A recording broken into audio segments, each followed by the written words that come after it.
A Manual of Self-Awareness. Luangpor Teean Ho.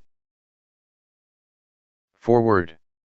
Throughout the 30 years of his teaching, Pun Intapu, later known as Luangpor Teean Ho, pointed out the true essence of truth which is latent in everyone without exception, regardless of nationality, religion, sex, or age. If the practice is performed correctly, one can see, know, and understand the truth, as the Buddha did. The method is to cultivate self-awareness, that, being aware of bodily movements, being aware of the movement of the mind. If one practices correctly and continuously, jnana panya, insight, will arise until the suffering comes to an end. We agreed to edit the teaching from various occasions and consolidate them into one source, so that they can be used as the manual for anyone who is interested. The contents of this book are the essence of Luangpor Teean doctrines, practical techniques as well as how to solve problems and obstacles that may occur. The fruits of practicing are included as a guideline in the appendix. We wish to thank to everyone who has helped in making this book possible. Luangpor Teean Ho Foundation.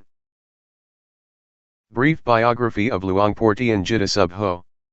Luangpor Teean Ho, 1911 to 1988, or Pun Intapu, was born on September 5, 1911, at Bohom, Umpur Chiangkan in the province of Laos.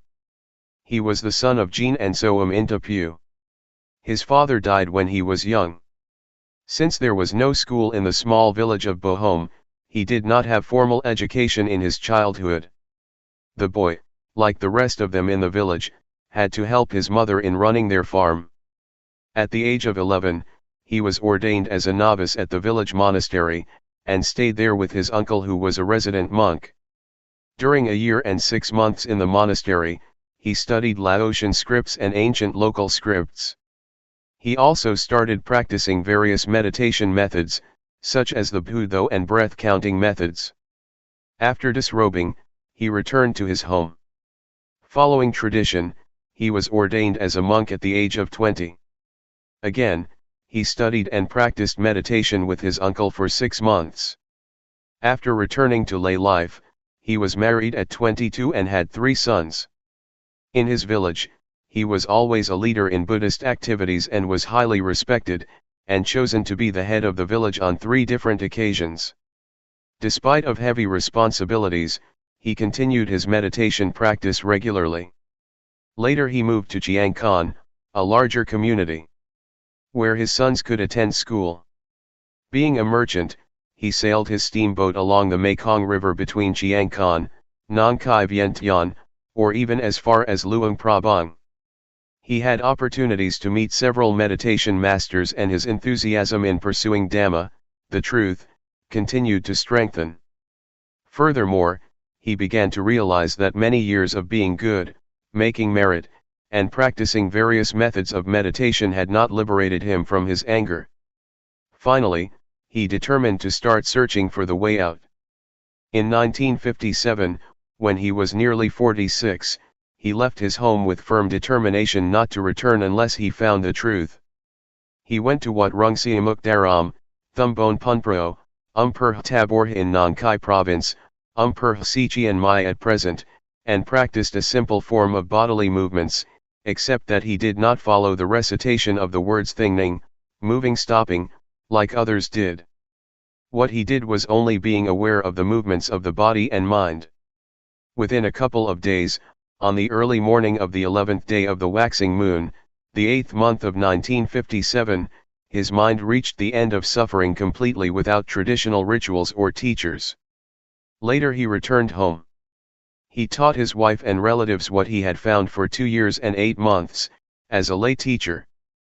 He then decided to re-enter monkhood in order to be in a better position to teach the people. The ordination was made on February 3, 1960. His teachings were spreading across the country as well as outside. He devoted his life to the teaching of Dhamma despite his poor health. He was diagnosed to have stomach cancer, malignant lymphoma, in 1982. In spite of his illness, he continued his work actively and incisively until the end of his life. On September 13, 1988 at 6:15 p.m., he passed away calmly at the age of 77, in a hut on Ga Buddhadhamma, Tup Ming Kwan, Thumbone Gudpong in Lahi Province. Introduction. 1. The Dhamma, the truth, which I am talking, belongs to everybody. It does not belong particularly to any religion, whether Buddhism, Brahmanism, or Christianity, nor to any nationality, whether Thai, Chinese, French, English, American, Japanese or Taiwanese. Anyone who realizes it, possesses it. One who realizes it, possesses it. One who does not realize it, does not possess it. It exists in everybody regardless of his religion. Having realized it, you cannot prohibit others from cultivating it. Having realized it, you cannot destroy it, because it is indestructible. Nothing can destroy it. It is impossible to stop others from realizing it, because one who cultivates it will realize himself. One having realized, it is impossible to destroy because is so all the time. To man himself is religion. Dhamma is in man. Man is Dhamma. The ancients said, heaven or hell is in the mind, so is nirvana, the extinction of all defilements and suffering. Where is the mind? Have you ever seen the mind? If you have never seen it, you should practice until you know what the mind is. Hell is mental suffering or unhappiness. When it fades away, we are in heaven. Whenever anger recurs, we then revert to hell. 3. The Buddha nature is the mind that is clean, clear, calm, pure, bright and quick. This kind of mind exists in everybody without exception. Water and mud are not the same thing. It is the mud that makes the water look turbid, but the water itself is clear. Our mind is the same. If we realize this, we will gradually follow the path. The Buddha nature is the mind that is clean, clear, calm, and pure. When the mind is pure, the mud cannot pollute the water anymore. When the mind is bright, the mud will transform into sediment and break through the bottom. When the mind is quick, it is light and can see everything. The mundane Dhamma, worldly truth, and the transcendent Dhamma, ultimate truth, are in coexistence. If we really realize the latter, then we can distinguish them from each other. If we do not realize it, we cannot make a distinction. 4. The Dhamma that made Siddhartha become an arahant or the Buddha, existed prior to him. It is the neutral mind that exists at the moment, neither being happy nor sad. While you are listening to me now, how is your mind? It is neutral. Are you conscious of this state of mind?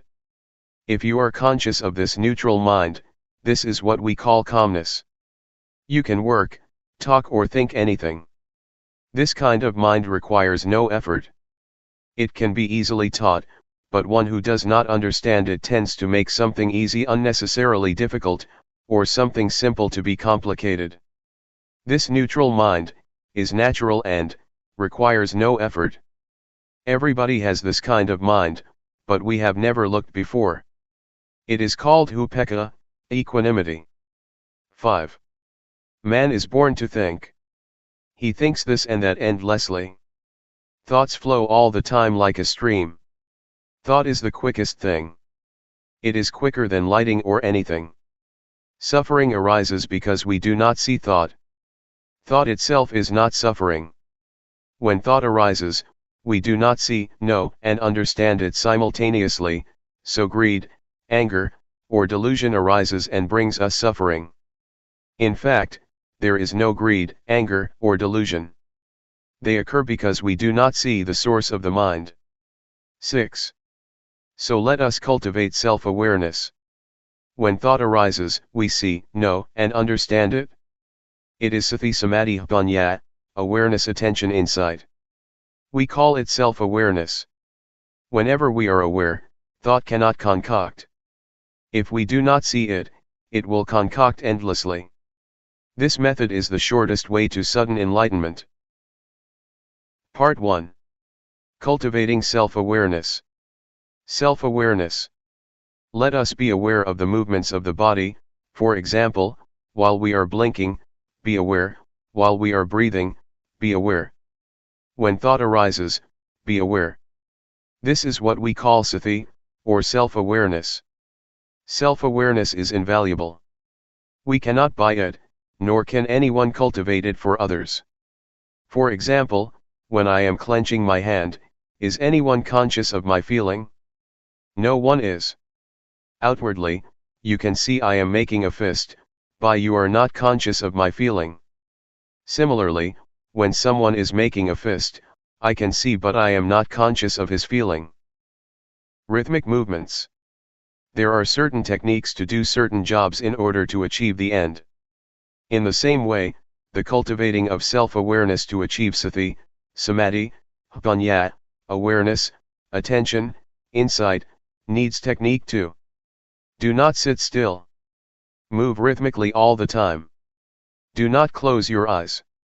You can sit in any position or on a chair, stand or lie down. Now I will suggest the method to you. See illustrations. First, rest the hand's palm down on the thighs. Second, turn the right hand onto its edge, be aware, do it slowly, then stop. Do not say to yourself turn the right hand, being aware is enough. Third, raise the right hand up, be aware, then stop. Fourth, lower the right hand to rest on the abdomen, be aware, then stop. Fifth, turn the left hand onto its edge, be aware, then stop.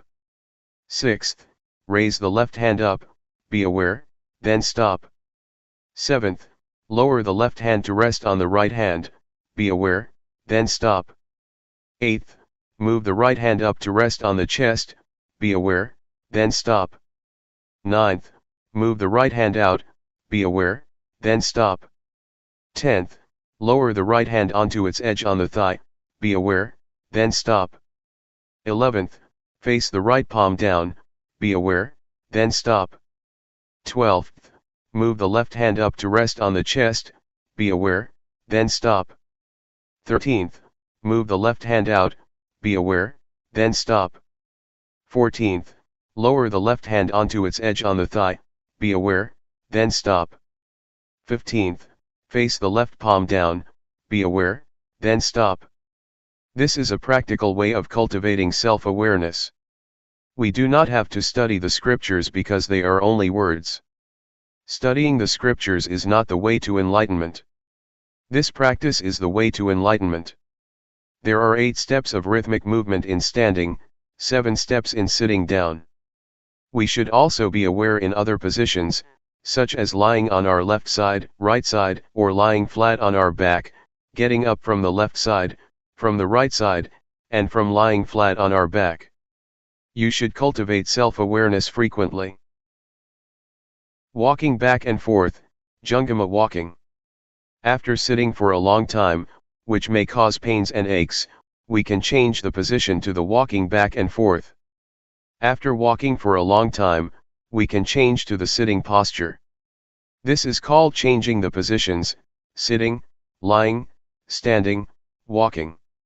You should allot them properly. Do not move the arms while walking. We should fold the arms across the chest, or clasp the hands behind the back. While you are walking back and forth, be aware of the feeling or the feet. It is not necessary to say to yourself, right foot moves, left foot moves. Do not walk too fast or too slow, walk naturally. Be aware while you are walking. If you walk without self-awareness, it is useless. Cultivating self-awareness in daily life. To cultivate self-awareness, we must practice as much as possible.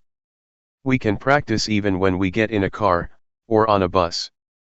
While we are sitting on a bus or in a car, We lay our hand on the thigh, and turn the palm up and down, or we run the thumb over the fingertip, or we make a fist and open it repeatedly.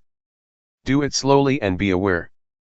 Wherever or whenever you practice, take it easy like playing. Only move one hand at a time, do not move both hands at the same time. If you move the right hand, do not move the left hand. If you move the left hand, do not move the right hand. Someone might say, I am very busy. I do not have time to practice, or I cannot do it, I am not pure enough. These are excuses. If we intend to do something, we can find time to do it. Whatever we do, be aware. For example, if you are a teacher, when you pick up a pen, pick it up with awareness. While you are writing, be aware. This is the natural way of cultivating self-awareness, learning Dhamma with nature. While you are having a meal, pick up the spoon, be aware, take the food into your mouth, be aware. While you are chewing food, be aware, swallowing food, be aware. Practice continuously like a chain. I guarantee the teachings of the Buddha, and the method I teach. I guarantee what I am saying, if you are serious enough and practice continuously, like a chain or the hands of the clock that rotate all the time. To practice continuously like a chain or like the rotating hands of the clock, does not mean that you have to cultivate self-awareness, by doing rhythmic arm movement, or walking back and forth all the time. The word to practice all the time means to be aware while doing all daily tasks, washing clothes, sweeping floor, cleaning house, washing dishes, writing, or buying and selling, just be aware. This awareness will accumulate little by little like the raindrops fall into a good container, and fill it to the brim. When we walk forwards or backwards, move the hand in or out, be aware. When we go to bed, we can make a fist and open it repeatedly until we fall asleep. When we wake up, we should continue our practice. This is called cultivating self-awareness. Summary. Practice the rhythmic movements continuously like a chain, as the Buddha taught. Be aware of it at every moment, standing, walking, sitting, lying, bending or stretching. When you practice the rhythmic movement, turning the palm up and down, raising the hand, lowering the hand, be aware. When you are nodding, and raising your head, be aware, leaning to the left, leaning to the right, blinking the eyes, opening the mouth, breathing in and out, be aware. When thought arises, be aware. Be aware of the movements all the time. Do not sit still. This is the technique of cultivating self-awareness. The essence of practice, a handful leaves Dhamma, is being aware of the movement of the body and the movements of the mind. I guarantee, if you practice continuously and seriously as I have taught, in at most 3 years, suffering will end. It may take only 1 year. For some people it may take only 1 to 90 days. The result is that suffering will decrease, or cannot disturb you anymore. Part 2. Walking on the path. Be sure that our objective in practicing Dhamma is self-knowledge. We should start from the basic stage and go step by step as the Buddha taught.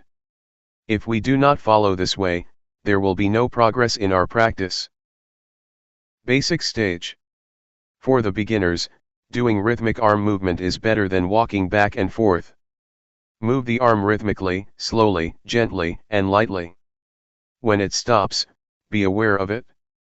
When it is moving, be aware of it. If you move the arm too fast, you cannot catch up with the bodily feeling that arises, because the awareness is not strong enough. We should practice continuously, regardless of tiredness.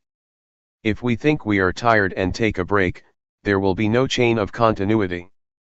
After you have realized something called Rup-Nam, body-mind, then you can walk back and forth. You must really realize it. When thoughts arise, do not stop them. Let them flow, do not follow them but come back to Rup-Nam. Always be aware of Rup-Nam. Sometimes, Piti, rapture, will arise. Piti will carry us away from being aware of Rup-Nam. As long as we are not aware of Rup Nam, our mind will be gradually dulled. Thoughts will arise, let them arise freely. You might feel dizzy or suffocated, if you suppress them. Be relaxed, do not worry whether you are aware or not. The first stage that one will realize is Rup Nam objects. These are Rup, body, Nam, mind, Rup acting, Nam acting, etc. See the appendix. One should review backwards and forwards, over and over. While we are reviewing these objects, thoughts will arise. Let them go. Whenever we are aware, the mind will stay with Rup Nam objects. Review them backwards and forwards, until they are embedded in the mind. When thoughts arise, sometimes we are carried away by them, which might make walking or doing rhythmic movement faster or quicker. We should be aware and slow down. It does not matter how long it takes. Seeing thought mind stage. After one has realizes Rup Nam objects completely, one should keep on observing thoughts. Speed up the rhythmic arm movement or walk faster. Do not suppress thoughts. Practice with ease. Observe thoughts with ease.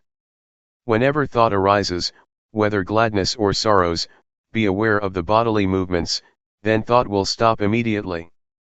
Generally, when thought arises, the mind will be dragged along, like a kitten trying to catch a big rat. The rat, thought, is bigger and stronger than the kitten, awareness.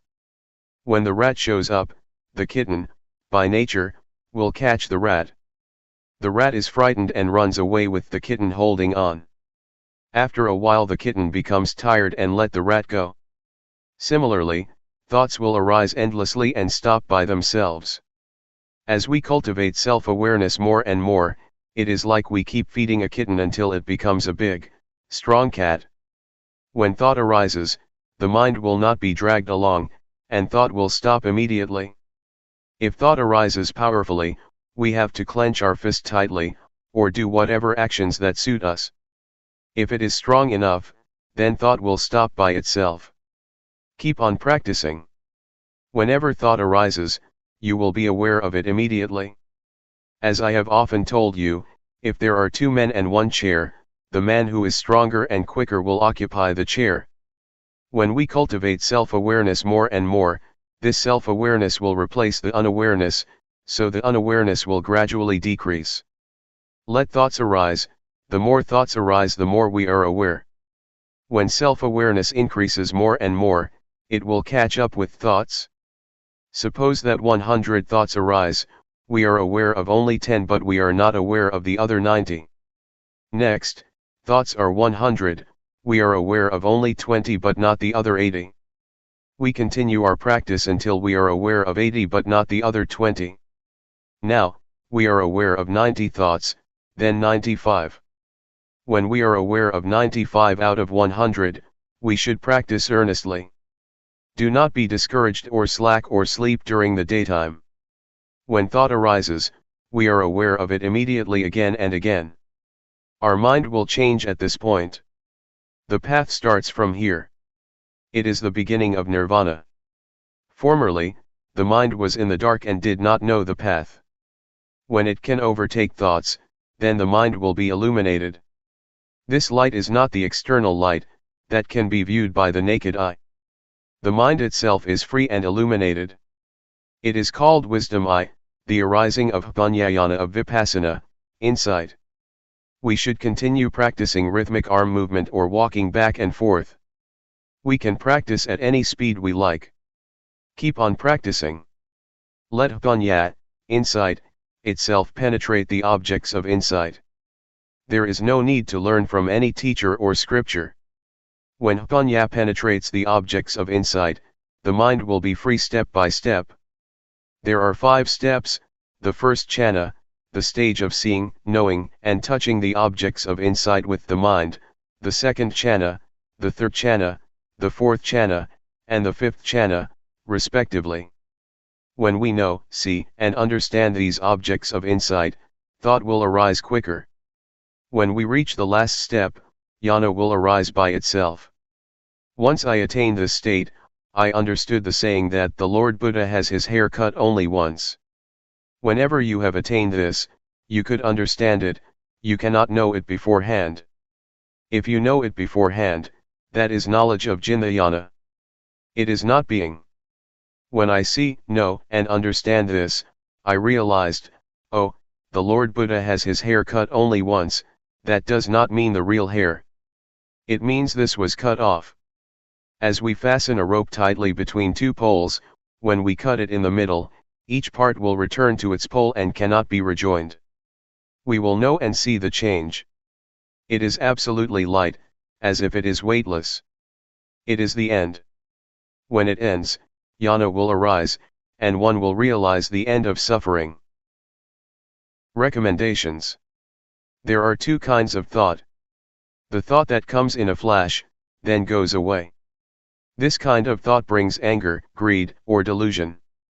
The second kind is the thought that we deliberately think. This one does not bring anger, greed, or delusion, because we intend to think with mindful knowledge. In this method, do not try to suppress thoughts. Let thoughts arise naturally. The more thoughts arise, the more we are aware. Some people feel annoyed with the distractions and worried that there is no samadhi, meditation. This is a misunderstanding. Distraction is a good thing because the more thoughts arise, the more we are aware. Keep on cultivating self-awareness earnestly, but do not concentrate. When thoughts arise, do not suppress them, but detach from them by being aware of the bodily movements. Self-awareness will replace the unawareness. Observing thought is the most important thing, which most people ignore. When thought arises, we begin to criticize or make comment on it. This means that we get into thought. It is not letting go of thought. It is knowing thought, not seeing thought. If we keep observing thoughts without any bodily movement, when thoughts arise, we will get into them easily. Therefore, it is necessary to be aware of the bodily movements. When thought arises, we will see, we will know. Whenever we see ghosts, deities, Buddha images, crystal balls, or even the Lord Buddha, that is not true seeing. It happens because the mind wanders away. We do not see the thought, so the mind concocts by itself. It concocts because we do not see the source of thoughts. When thought arises without our seeing, it will conjure up ghosts, colors, lights, deities, hell, or heaven. Whatever it is, we will see it as such. It is an illusion. It is the mind's trick. The seeing is true. What is seen is not true, so it cannot free the mind. Only if we see realities, the mind will be free from suffering. This is the shortest path. When thought arises, be aware of it immediately. This is the authentic Dhamma practice. Doing the rhythmic movement is only the technique, which can help to see thought. Part 3. Obstacles and Solutions. There are some obstacles in this method.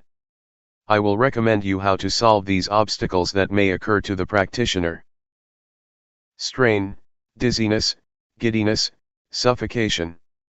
When we first begin our practice, we tend to concentrate. We want to know, see, be, and have. This is not the right understanding. If you know, see, be, and have, you might get strain, dizziness, giddiness, or suffocation. This is not the correct practice. When thoughts arise so much, we do not like it and try to suppress them. This brings us trouble. The correct method is practicing with ease. Look far away and cultivate self-awareness lightly and gently. Do not concentrate. Move or walk comfortably and rhythmically with awareness. Drowsiness. If you feel sleepy while practicing, you should change to another kind of work, for example, weeding, washing your face, taking a bath, washing clothes. We should find a way to avoid the obstacle. Calmness under unawareness. Calmness under unawareness is called BT, rapture, clinging to calmness. This is an obstacle. The cultivating of self-awareness is not to obtain this kind of calmness, but always be aware of the movements. Vipassana. After we have attained Rupnam objects, this is the end of the basic stage. Someone will stop practicing because he thinks that he has attained the highest Dhamma. At this stage, knowledge will arise endlessly and we will be proud of this knowledge. When thoughts arise, he does not see them, and then gets into them. One who attaches to Vipassana will be talkative and arrogant. The knowledge of Vipassana will soon be forgotten and makes man too proud of himself. This is called Vipassana. The solution is, doing rhythmic movement with ease, do not concentrate or desire for the result. Do the movements lightly and gently. When thought arises, be aware of the bodily movements. Jindayana. When one realizes paramattha objects, see appendix, pt, rapture, will arise. One is delighted of this knowledge. In general, pt is good, but according to this method, pt is the obstacle of attaining the end of suffering. When pt arises, one will attach to it. We should do the bodily movements vigorously, and as much as we can, to turn the mind away from pt, and back to the movements. Do it slowly and rhythmically.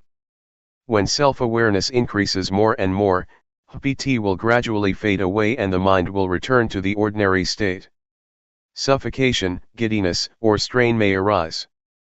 We should practice with ease, look far away and move gently.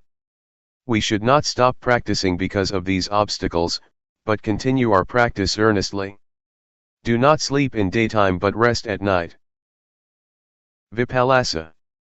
According to the texts, Vipassana means seeing false as true, hell as heaven, evil as good.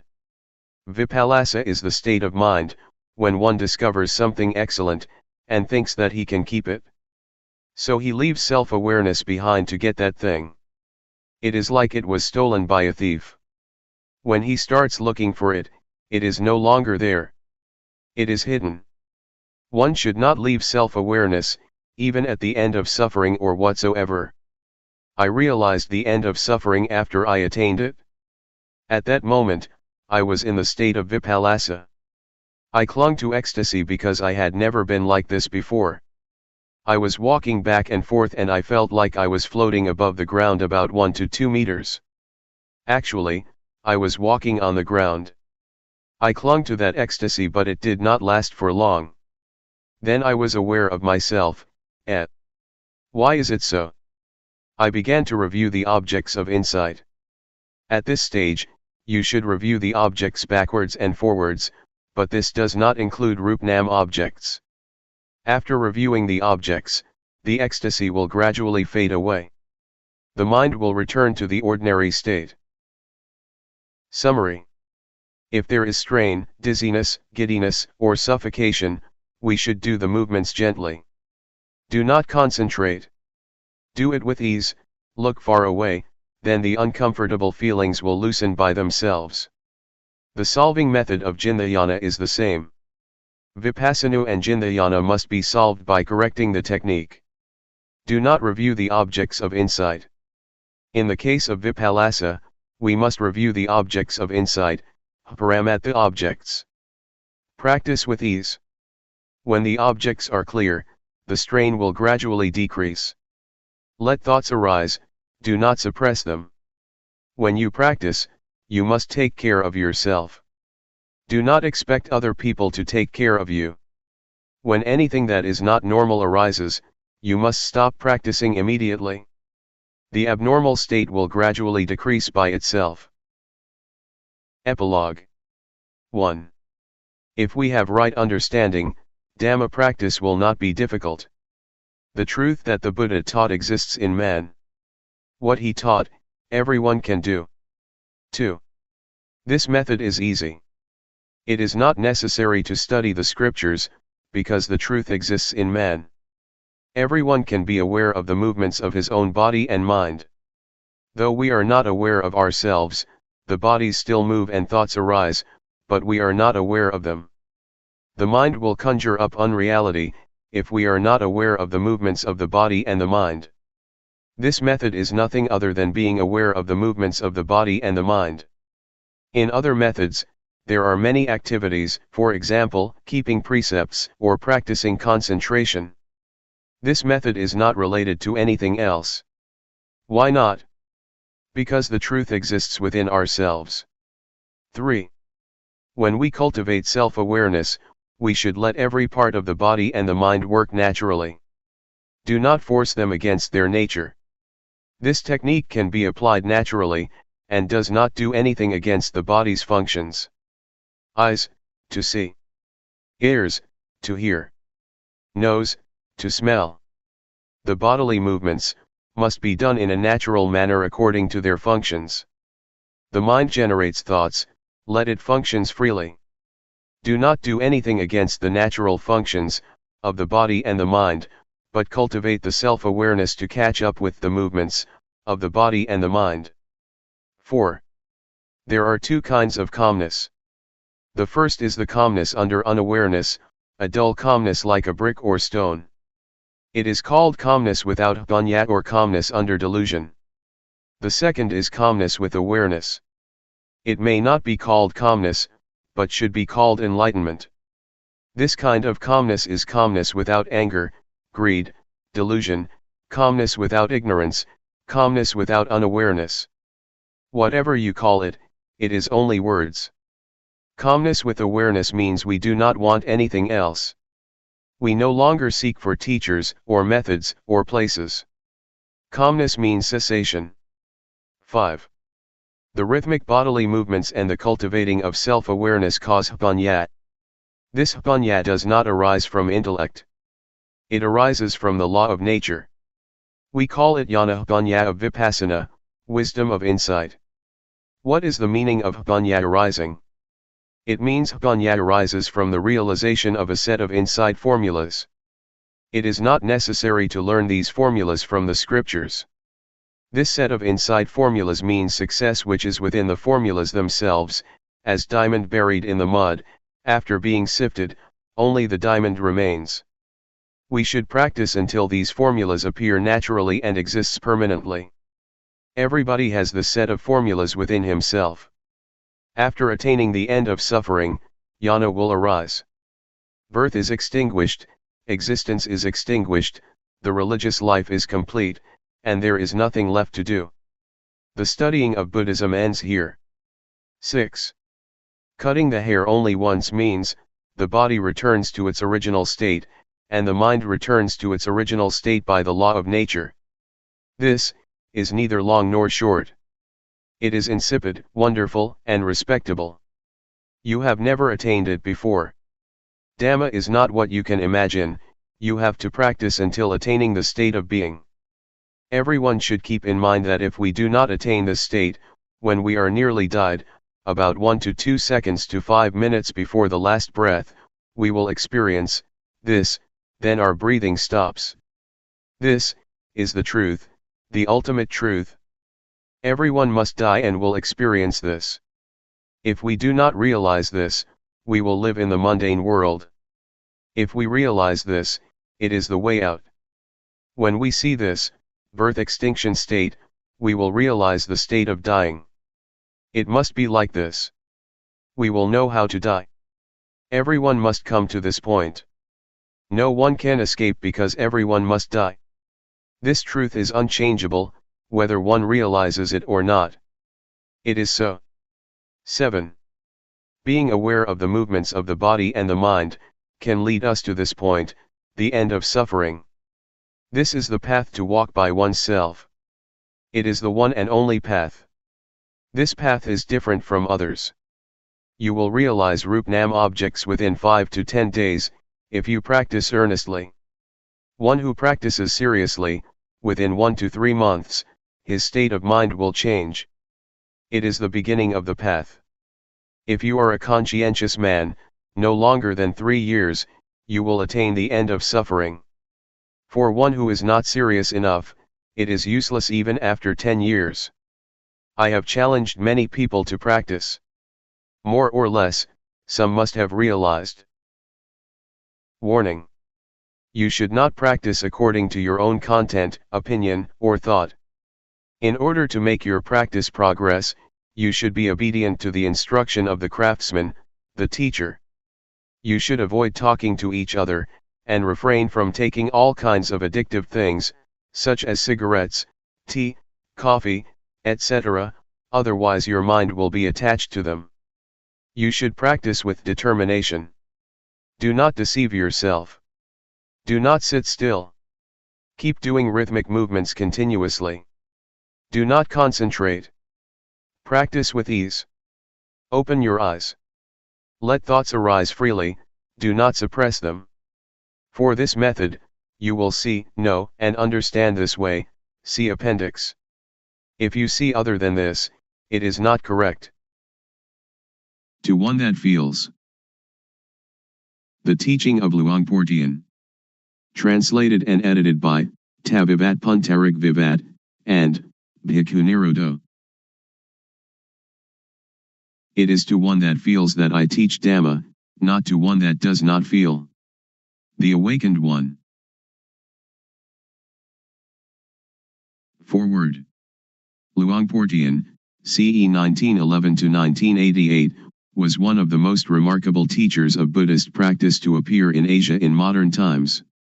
His teaching issued very directly from his own experience, intensely personal and original, and in translating the talks collected here from Thai into English we have attempted to achieve the highest fidelity to the original, preserving the talk's style, rhythms, verve, and profundity, together with their occasional peculiarities of expression.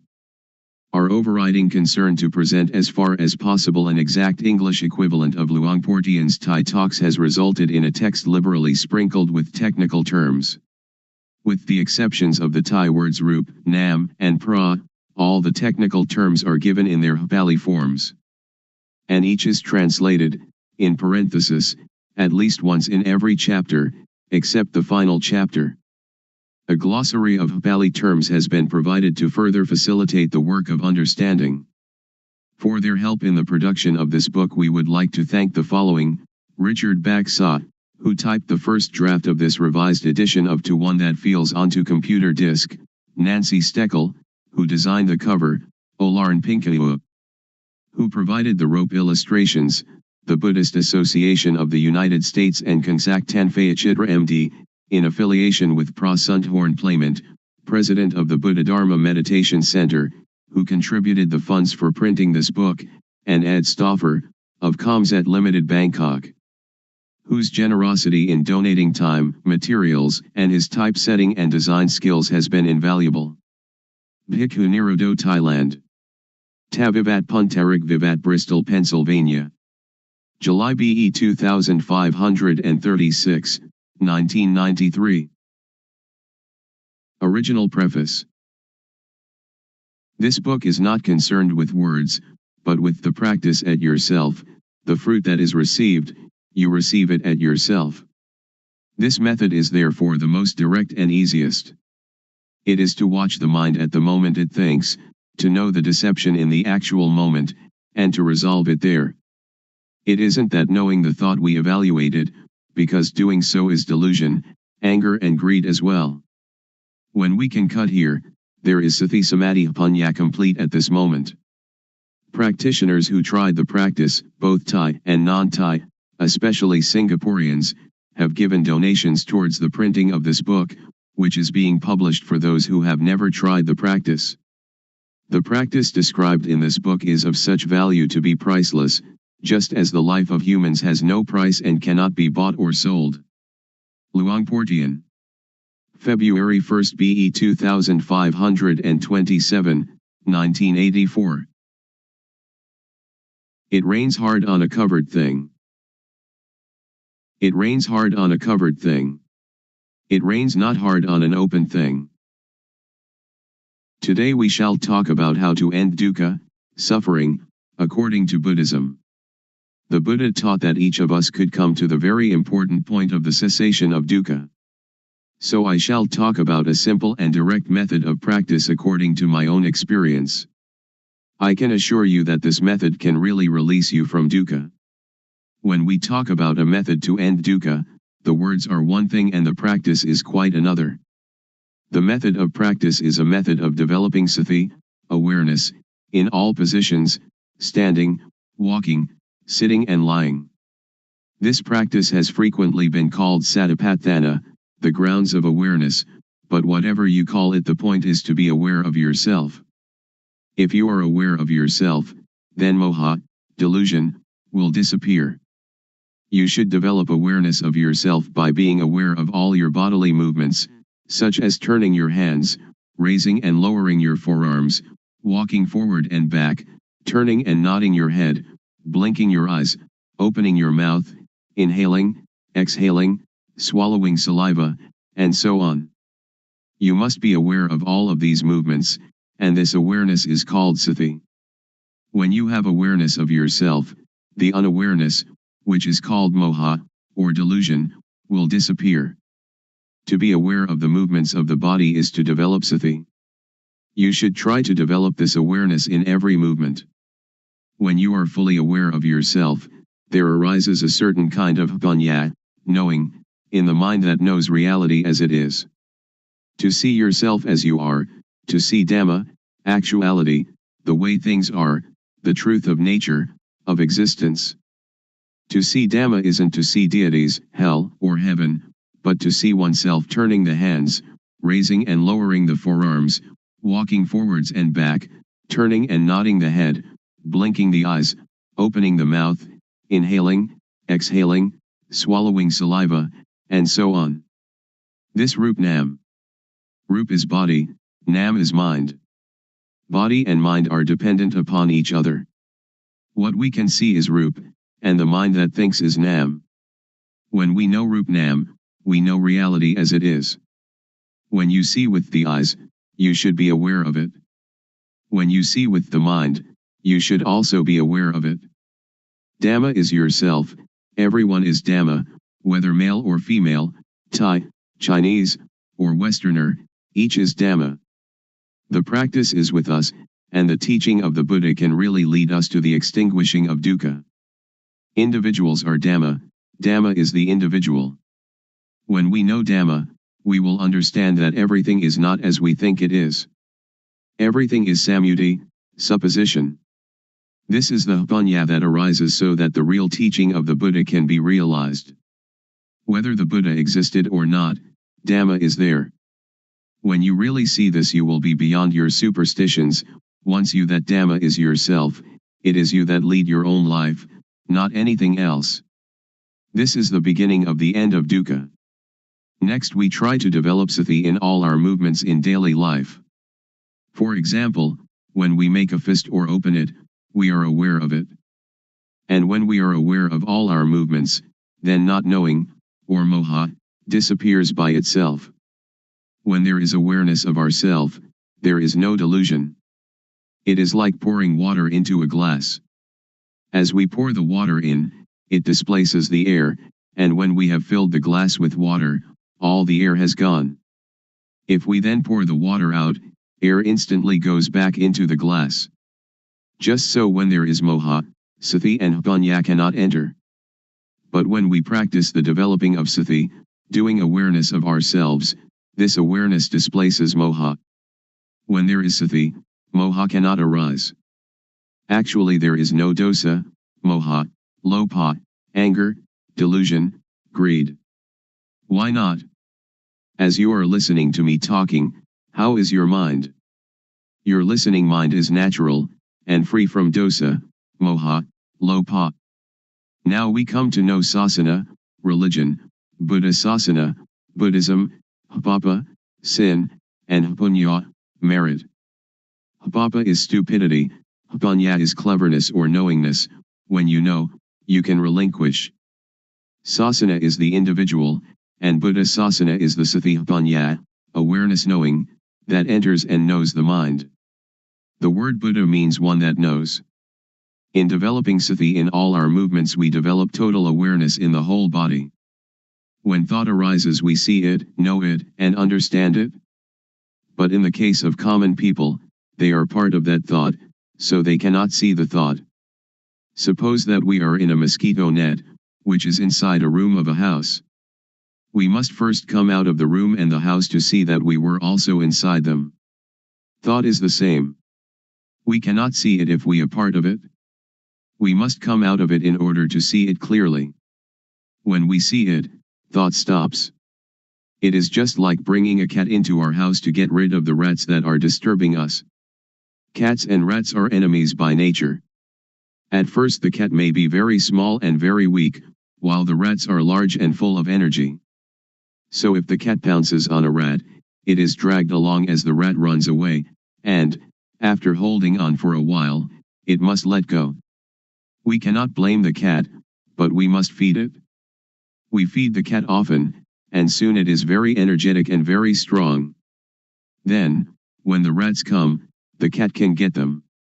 When the rats are caught, they die of shock at once, before the cat eats them. Thought is the same. If we develop sati, then when thought arises we become aware of it, and it stops. The thought does not continue, because we are aware of it. It disappears because we have sati, samadhi, setting up the mind, steadiness of mind, and panya all together at that moment. Sati, or awareness, means to be alert like a cat watching for rats. When thought arises we do not have to be a part of it. It will arise and disappear by itself. When there is sati, there is no moha. When there is no moha there is no dosa, moha, lopa. This is called nam-rup, nam thinks, and we know the deception, we know it in time, we know the protection, we know the cure, just this is sati. Sila, keeping moral precepts, is normality. Sila is the result of a normal mind. This is the same as sati, samadhi, panya. The method to develop the total awareness that can end dukkha, as I understand it, and as I believe the Buddha taught, is to practice in our daily life. So we need not sit cross-legged with eyes closed. If we sit like that we cannot work. If a thief comes, he will succeed in robbing us, so we should open our eyes, and then we can work at any kind of work, and all the time we can practice the developing of sati. Whether we are students, teachers, parents, sons, daughters, policemen, soldiers, or government officials, all of us can fulfill our responsibilities while practicing developing sati. Everybody can do their duty practicing developing sati. How? Since we do not sit with eyes closed, we can go on with our duties and see our mind at the same time. The mind has no real self. As soon as it thinks, we see it, we know it, we understand it. To develop sati is to shake the knowing element of a person. Everybody has the reality in their own mind, but if we cannot see it we do not understand it, but it is still there. Now if we look we see it. When we see like this, it is called seeing Dhamma. Seeing this kind of Dhamma can get rid of dosa, moha, lopa. Magga, the noble path, is the way of practice leading to the cessation of dukkha. The way of practice is to be aware of thought. Our body works according to our duties and responsibilities, but our mind must see thought. Dukkha arises and, because we do not see it, it conquers and enslaves us, it sits on our head and slaps our face, but if we can see it, know it, and understand it, then it cannot defeat us. Dukkha is like a leech that attaches itself to us and sucks our blood. If we try to pull it off it is stubborn, it resists, and we hurt ourselves more. But if we are clever we simply use water mixed with tobacco leaf and lime, and squeeze the water onto the leech. The leech is afraid, and drops off by itself.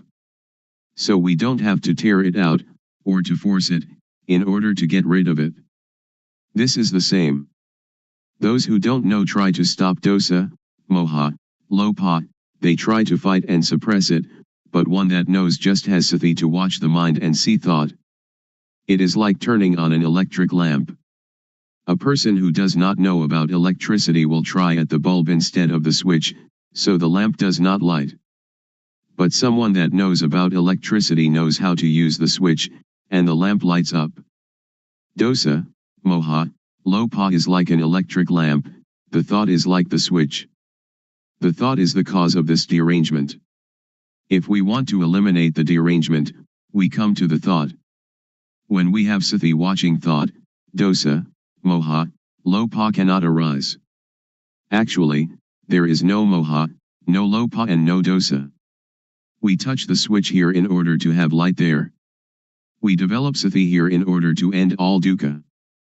Dukkha arises from moha. When we have sati there is no moha and so no dukkha. When we move our hands we feel, and the awareness of this feeling is sati, and when we have sati we are separate from thought and can see thought. You should not pay so much attention to the movement, but use sati to watch conceptual thought.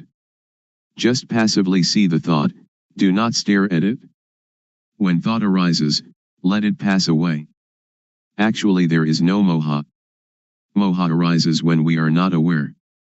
It is like when we build a new house, there are no rats, but when we fill the house with things the rats come. Sometimes, when people criticize or blame us, we feel disappointment. In this practice, awareness of the disappointment will arise at the same time, like the cat catching a rat. When we can maintain our mind in this way, dosa, moha, lopa cannot arise. When thought, suffering, or confusion arise, do not try to stop it, but observe it, and we will understand its nature. As soon as thought arises, sweep it away immediately and come to be with the awareness. Thoughts, suffering, confused mind, they will go by themselves. Any time that thought arises we know it, even while sleeping. When we move our body while sleeping we also know it. This is because our awareness is complete. When we see thought all the time, no matter what it thinks, we conquer it every time. Those that can see thought are near the current to nibbana, extinction of dukkha. Then we will come to a point where something inside will arise suddenly. If the thought is quick, panya will also be quick. If the thought or emotion is very deep, panya will also be deep. And if these two things are equally deep and collide, then there is the sudden breaking out of a state that is latent in everybody. With this occurrence the eyes, ears, nose, tongue, body, and mind are detached from sights, sounds, smells, tastes, touches, and mental objects. It is like uncoupling the drive mechanism of car. When the parts become independent of each other, the car, although it still exists, can no longer be driven. When this state occurs we do not die. We can still work according to our duties. We can eat, drink and sleep. But now, by the law of nature everything is void, and this is the unchangeable law. Suppose there is a rope drawn tightly between two posts, and we cut it in the middle, so that the rope falls apart. If we want to tie it together again, we cannot. If we untie it from a post to tie it in the middle, then we cannot tie it to the post again. This is like the six senses of one that realizes their original nature. When their eyes make contact with an object there is no attachment, just as a screw that is stripped, without threads, cannot become attached. All of the Buddha's teaching aims to put an end to dukkha. If we do not understand this we will be in doubt about his teaching, and speculation about rebirth, heaven, hell, and so on, speculation that should be ignored, will plague our mind. The teaching of Buddha is timeless, and is not limited by language, race, nationality, or religion. According to the Satipatthana Sutta, if you practice Satipatthana continuously, like a chain, that is, to develop sati at all moments, then arahata, extinction of dukkha, or the attainment of the anagami, non-returner, can be expected within 7 years. Or in as short a time as 7 months or even 7 days. If you develop sati according to the method I have explained, and have sati continuously like a chain, then in at most 3 years dukkha will be diminished by 60%, and in some cases completely eliminated. Some may achieve this in as little as 1 year or even 90 days. There is no gladness or sorrow, contentment or discontent. This way to the cessation of dukkha is an easy way. It is difficult because we do not really know. Therefore we have doubt and lack of confidence. When we are confident in every step of practice, it is not so difficult. You can practice it anywhere, but you should really know the practice. If you can assure yourself, then you have a refuge in yourself. Religion means this refuge. If you study books for many years, it will still be theory. But if you really practice, it will not take you so long, and you will know it much better than the theorists. In the Pali texts there are two important mental capacities, the first is sati, calling to mind, and the second sampashanya, awareness of oneself. When you are aware of the movements of your hand, you have both sati and sampashanya. The fruit from doing this is very great, it is incalculable. You cannot buy non-suffering, but must practice by yourself, until it arises by itself, because it is already there. Making merit and keeping precepts are like unhusked rice, which is inedible, but useful because we can use it to grow next year's crop. Making ourself calm is like husked but uncooked rice, and is still inedible. There are two kinds of calmness. The first is samatha, concentration, one-pointedness, calmness, the second vipassana, seeing the true nature of personal existence, calmness. In doing samatha meditation you must sit still, close your eyes, and watch your inhalations and exhalations. When the breathing becomes very subtle, sometimes you are not conscious of the breath, and you feel very calm, but the dosa, moha, lopa cannot be eliminated, because there is still not knowing, and you are not aware of thought. But vipassana meditation can get rid of dosa, moha, lopa, and this kind of calmness can be experienced anywhere and at any time. So we do not have to sit with eyes and ears closed. Our eyes can see, our ears can listen, but when thought arises we see it. This kind of calmness is latent in everybody. Our mind is originally clean, illuminated and calm. That which is not clean, illuminated and calm is not our mind. It is kilesa, defilement. We try to conquer this kilesa, but in actuality there is no kilesa at all. So how can we conquer it? The only thing that we can do is just to see original mind clearly, to encounter the thought clearly. When we see the mind clearly, there is no moha. The word clean indicates the mind's natural state, not stained or covered by anything. We have satipanya penetrate into the mind and see it, knowing it to be stable and unaffected by anything. This is the cleanness of the mind. The illumination of the mind is like having a bright light that allows us to go in safety wherever we may go. In this radiance we see our life mind all the time, every minute, every second, every instant. This is the illumination of the mind. Calm means cessation, the cessation of dosa, moha, lopa, of all agitation and difficulty, the cessation, too, of seeking any method or system. We need no longer look for a teacher because we really know, for and by and in ourself. When we really know the mind, we know it to be clean, illuminated and calm at all times. When we know the mind, we know how dukkha arises and how dukkha ceases. We know thought every time it thinks.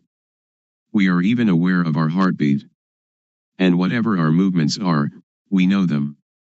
We know by watching naturally, without strain or tension. The knowing is very quick, it is quicker than lightning, quicker than electricity, quicker than anything.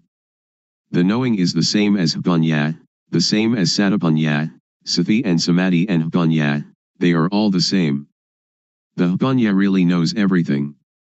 Even when the slightest sound occurs, we know it. The wind touches our skin, we know it. Thought arising in any manner, we know it. When the thought is deep, the panya is also quick.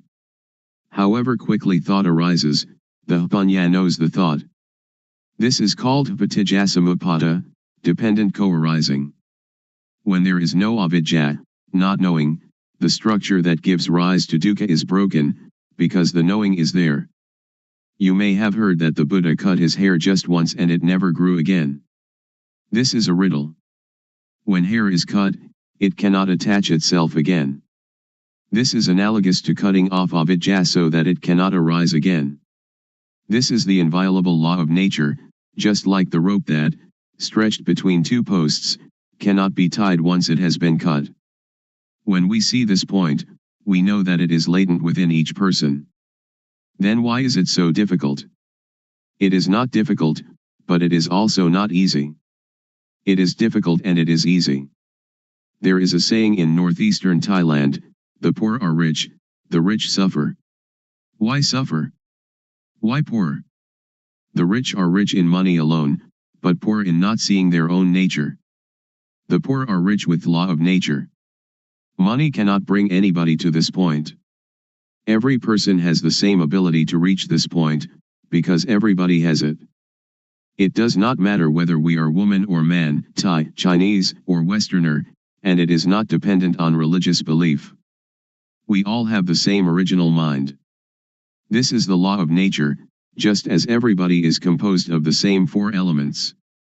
I can assure you that each and every person can practice, but you must have a sincere mind. I believe the saying that Dhamma existed before the arising of the Buddha. The Buddha was the first one to discover it. Before the Buddha, Dhamma was concealed. The Buddha only uncovered Dhamma. This true nature exists in every person. When you stand up, this nature stands up with you. When you sit, it also sits. When you sleep, it sleeps along with you. When you go to the toilet, it accompanies you to the toilet. It goes everywhere with you, so you can practice everywhere. So you should know how to practice, you should know how to see thought. When you know the source of thought, this is a very important point. From this point the way will reveal itself. When we have the right view and the right path, then certainly we will reach the goal. In listening to a Dhamma talk, in giving charity, in keeping precepts, in practicing samatha meditation or even vipassana meditation, if we do not reach this goal they are good only in a worldly sense, but not in the real sense. If we do not give charity or keep precepts or practice meditation, and still reach this point, then everything is done, like the sky covering the earth, it covers everything. So the 84,000 discourses in the Tipitaka, the Pali Canon, which is the whole teaching of the Buddha, are included in this point. If you study the entire Tipitaka, you should come to this point. If you finish the entire Tipitaka but have not come to this point, then you still have doubts, and therefore dukkha. Now we do not have to learn any sutta, the discourses of the Buddha, Vinaya, the code of monastic discipline, or Abhidhamma, the systematic analysis of the teaching found in the suttas, which together comprise the Tipitaka, but we have to come to an awareness of this point. When we reach this point, we will know the whole of the Tipitaka. Once the Buddha, walking in front of the forest with a number of monks, grasped some dried leaves and asked those monks, the leaves in the forest or the leaves in my hand, when compared which are more? The monks answered, the leaves in the whole forest are much more than the leaves in your hand, venerable sir. The Buddha then said, Dhamma that I know is great, like the leaves in the whole forest. But Dhamma that I teach you is like a handful of leaves. Please understand the meaning, the Buddha teaches only dukkha and its extinction, nothing else. Studying texts, giving charity, keeping precepts, practicing samatha meditation or vipassana meditation should bring us to this point, otherwise they are useless. When we reach this point, everything is done. So open up the covered thing. Because every person has doubts in seeking the method to be free from confusion, today I will talk about the method and about the practices that I developed previously. Formerly, I learned many kinds of gammatthana, meditation, lit. Working ground, such as inhale bud, exhale, do, and sitting cross-legged with eyes closed, all sorts of methods like that.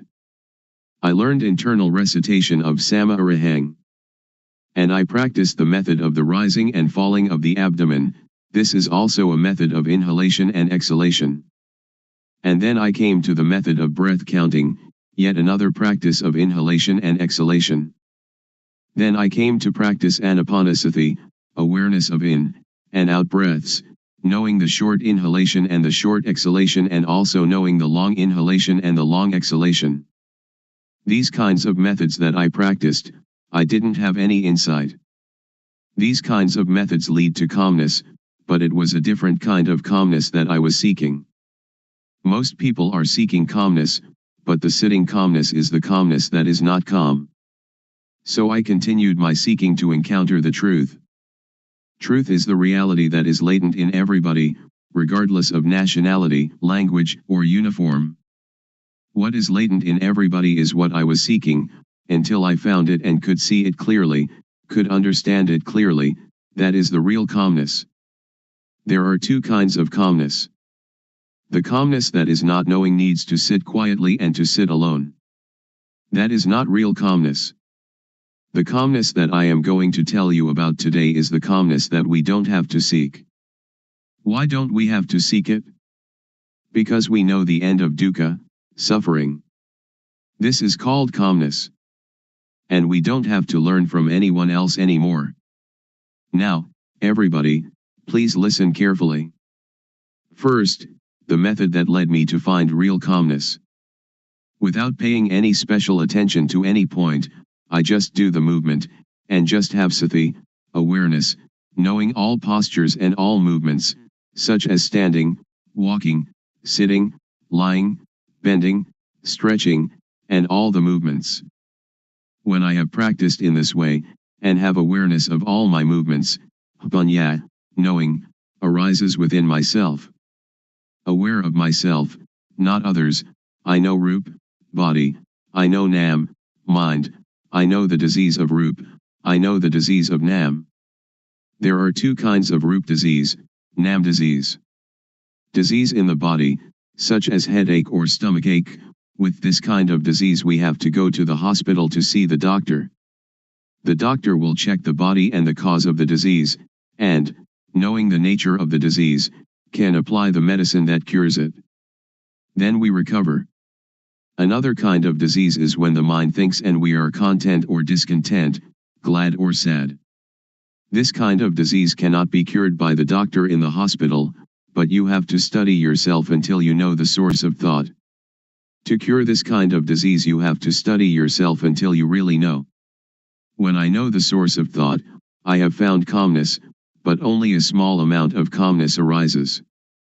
The real calmness is when we can cease to seek, when we don't have to run around to find anyone else, that is called calmness. I continue to do more awareness of myself, panya rises, and I know dukkha, anajang, anatta, suffering, impermanence, not self, and I know samyati, supposition. Whatever supposition exists in the world, know it completely, know it to the end, know it to the whole, and know everything that is in the world.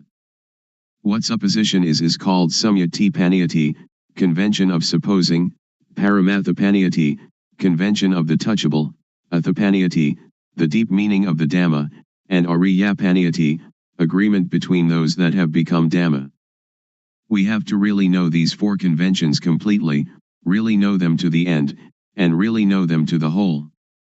After I know samyati completely, I know sasana, religion, I know papa, sin, I know punya, merit, I really know these things. Usually we attach to samyati, such as we attach to Hinduism, Buddhism, Christianity, or Islam. These things are only samyati. The real religion is everyone. Buddha sasana, Buddhism, is satapanya, awareness knowing, which is in everybody. I can assure you on this point. When I know myself, I know everyone is like myself, because everyone can know. Now I will talk more about hapapa. Hapapa is when one doesn't know oneself. The most hapapa in the world is any person who doesn't know her, or himself. Hapunya is somebody that is self-aware. If you are aware of yourself you are one that has hapunya, and are capable of really making yourself a noble individual, ariyapugala, this is called calmness. To be aware of oneself doesn't mean that we are aware that we are male or female, we are Mr. A or Mr. B, but to be aware of oneself is to have sati in every moment. Whatever movement the body makes, we are aware of it. Whatever the mind thinks, we are aware of it. This awareness really arises from the law of nature. When thought arises we see it, know it, and understand it. When we see it, thought stops by itself. When thought stops, Vipassana arises, and we know the source of dosa, moha, lopa, anger, delusion, greed. We know that dosa, moha, lopa is not in ourself. Whenever we cannot see our own life, cannot see our own mind, in that moment we are unaware of ourself, we forget ourself. When we are unaware of ourself, dosa, moha, lopa arises. When it arises we suffer. Everybody hates dukkha, but we don't know dukkha, so we seek calmness. Therefore we cannot have calmness just by sitting. That is not the way to calmness. The calmness that I mean is the calmness of freedom from dosa, freedom from moha, freedom from lopa, and this kind of calmness is in everybody without exception. Knowing this, I can guarantee that every person can attain this calmness. Whatever nationality, language, or religion, whether you are a Hindu, a Buddhist, a Christian, a Muslim, or whatever religion, you can learn yourself, because everyone has body-mind. All of you sitting here now and listening to my talk, the mind of everyone is like this. Our life mind is already clean, illuminated and calm, but when we say that the mind is clean, illuminated and calm, we just imitate the words of others, we don't really see it. When we really see it, we will be able to guarantee that it is already there in everybody and that anybody, if they really practice, they must know it, they must see it, and they must have it. When we know it and see it, we can guarantee that this teaching can apply to everybody in any social class and of any age. A millionaire can practice, somebody who doesn't even have one coin can practice. An educated person with many degrees can practice, the illiterate can also practice. I can really guarantee this point, but we have to know the correct method, and see into our mind. Now, all of you listening to my talk, just look into your own mind, and you will know the characteristic of the mind. Here is a parallel. The seed of any kind of fruit, if we plant it in well-watered soil, under good conditions, it will have issue. An ordinary rice or sticky rice or whatever kind of grain we plant, it too will have issue and grow up. This is like every person. If you listen, and understand it, and bring it into practice, you will know. When we don't know and we don't understand, it is like the thin grain, or the husk without any grain inside. When we plant it in the paddy field it has no shoot, it doesn't grow up. This is the same as when people who come to teach don't really know themselves, they teach others, so other people do not know. I will raise another parallel. Suppose that during daytime the sunlight is dull, but actually the sun is always bright. Our mind is like the sun, it is clean, illuminated and calm, like the sun all the time. But whenever we lose our way from the source of our life mind, we will not see where Buddha is, we will not know where Buddhism is, and we will not see where calmness is. When we don't know, we seek teachers, but that is for somebody who doesn't know. If you want to have calmness, or Buddha, you don't have to do many things. Just come to see the source of your own life.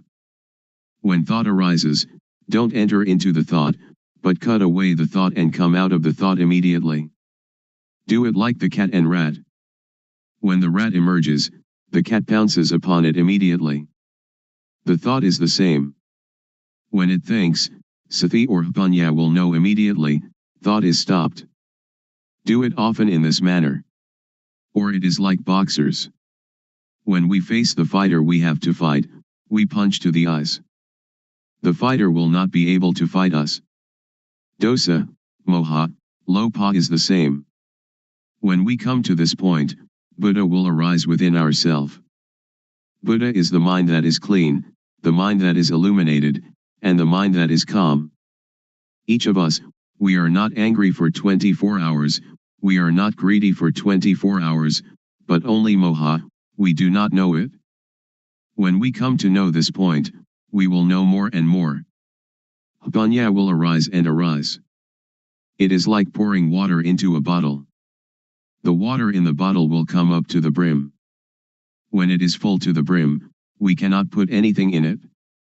Sati, samadhi, panya, awareness, setting up the mind, knowing, is the same thing. This can be called calmness in Buddhism, or it can be calmness in Christianity, or we can call it whatever we like. Truth is in everybody. When one knows it, one can live in the world without any dukkha, one can do any work without dukkha. Whether one is a teacher or merchant or parent or worker, only when one knows the method of practice, when one comes to the end it will decrease by itself. It is like a leech attached to our skin.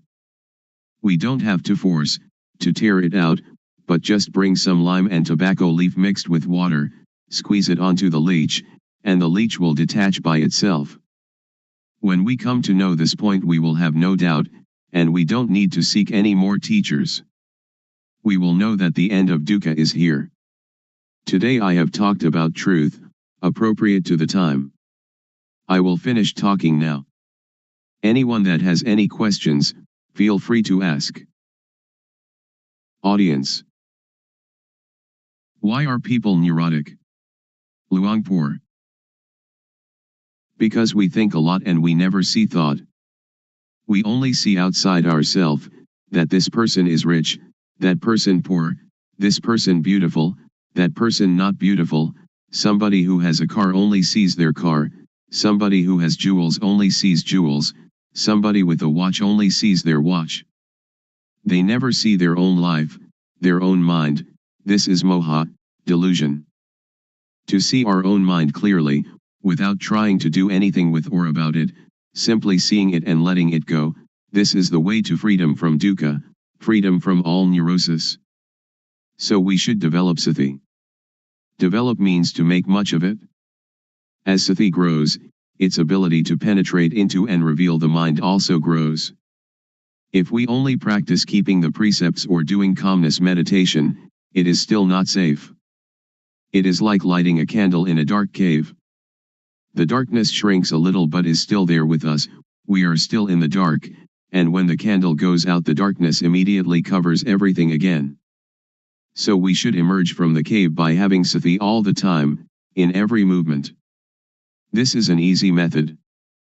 Anyone can do it, and it can be practiced everywhere. Audience. When we see thought and the source of thought, will suffering and all kinds of tension end or not? Luangpor. Not end yet, because we only know it but we still do not do anything with it. We only know and see thought, we only know the source of thought, but sometimes we lose the way of it. For example, each day we may know it 10 times, but the not knowing is more. So it is not the end. But it is the beginning of destroying moha in the source of thought. Audience. I would like to ask, during Luangpor's practice, before coming to the end, was there any point where you had doubt arising, and was there any sign that released you from the doubt whether there was any more moha or not? Luangpor. It has a sign, but not a physical sign. The sign is that you see yourself and you have no moha. It is as if an overturned bowl had been set aright. Or it is like uncovering something that has been covered over and hidden. Only anyone that comes to this point will know it, and will immediately have no doubt. We don't have to talk about dosa, moha, lopa, because it is quite common, it is a shallow matter. When we talk about seeing thought, most people know thought but they do not see thought. When we know thought, thought will still continue, and we lose our way in the continuity of thought, we have moha in thought, then dosa, moha, lopa comes at this point. So this is why a person who knows thought still has dosa, moha, lopa. Audience. In seeing the thought, does the mind talk inside? Luangpor. No, not the mind talking inside. When we see it, it is detached. It is like the leech. When we know thought it is like trying to pull the leech out of the skin. But when we really see it, we don't have to force the leech, but only put tobacco leaf and lime mixed with water onto the leech, and the leech will detach by itself. So if we really know, we don't have to listen to anybody. It is like we are sitting here now, we don't have any dosa or lopa, and we only have moha, because we do not see our life. When we see and know our own life all the time, dosa, moha, lopa cannot arise. So our mind is clean, our life is not dirty, there is no external sign, people cannot see, but we know and see ourselves. Audience. Luangpor says that when we see thought, thought will stop immediately. I am not sure about this. If it is true, I would like to ask, when we see thought and thought stops, do we know what the next thought is? Luangpor. Don't pay attention to the next thought. Only see the thought, it will stop by itself. Don't pay attention to where the thought comes from. When we see it, dosa, moha, lopa cannot arise. Audience. Luangpor teaches to see thought. Who is the one seeing the thought? Luangpor. Don't seek the subject, and we will see that one is the refuge of oneself. And that is the real refuge. We can either say the person knows, or we can say that Satapanya knows, whatever we may say, because there is no self that we can catch and take a look at. Because to see and to know are two different things. To know is entering into thought, and thought continues. Audience. I have listened to Luangpor, and have the feeling that thoughts, and emotions like gladness and sadness, are something external. They are like rice and curry, which we can make use of, we can eat them, and we can see them. But when these things arise in us, we cannot see them, either thoughts or emotions. This is not a question, but I would like Luangpor to make it clear. Luangpor. To see thought is one thing, to know thought is another thing. When we see thought, we can detach from thought. When we know thought, we still attach to thought. So knowing thought is the knowledge that belongs to avidya, not knowing, the knowledge of a person who has no panya. But with the knowledge of one that has panya, to know and to see can be separated. It is vidya, knowing, or panya. Panya and vidya will separate thought apart, and that is the end of dukkha. So one that has panya knows like this. But I can assure you that all of you here can do it. Please try it yourself. Just to listen you cannot know it. It is only memorizing. If we practice it, we will come to see clearly, to know really. This is our own knowledge, so it is called buddho, which means to see, or to detach. Audience.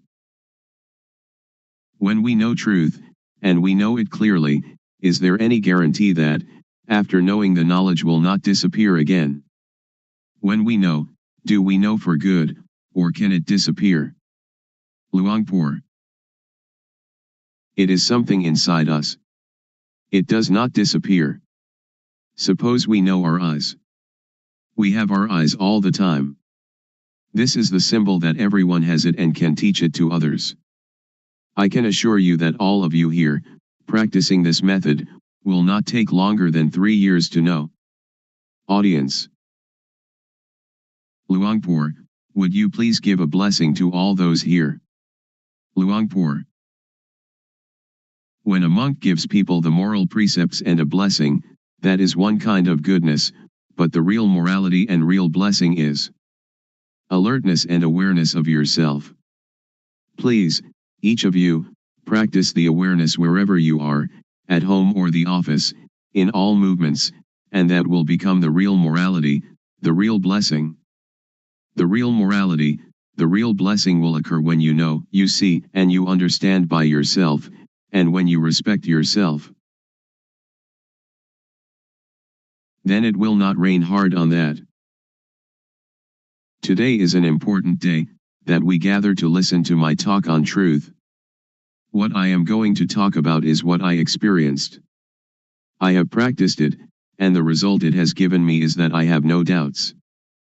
All of you here want no dukkha, suffering, like myself I suppose. In reality, In actuality, there is no dukkha, we suffer only because we don't know it. All of you listening to my talk right now have no dosa, anger, no lopha, greed, and no moha, delusion. The origin of the mind of human beings in every nation and of every language is as such. Please set up the mind to listen, and bring it into practice. First of all, we have to practice awareness. Most people do not understand, so they try to find calmness, but without success. I did that also. I sought calmness, but I didn't know where calmness was. Now I would like to talk about another kind of calmness.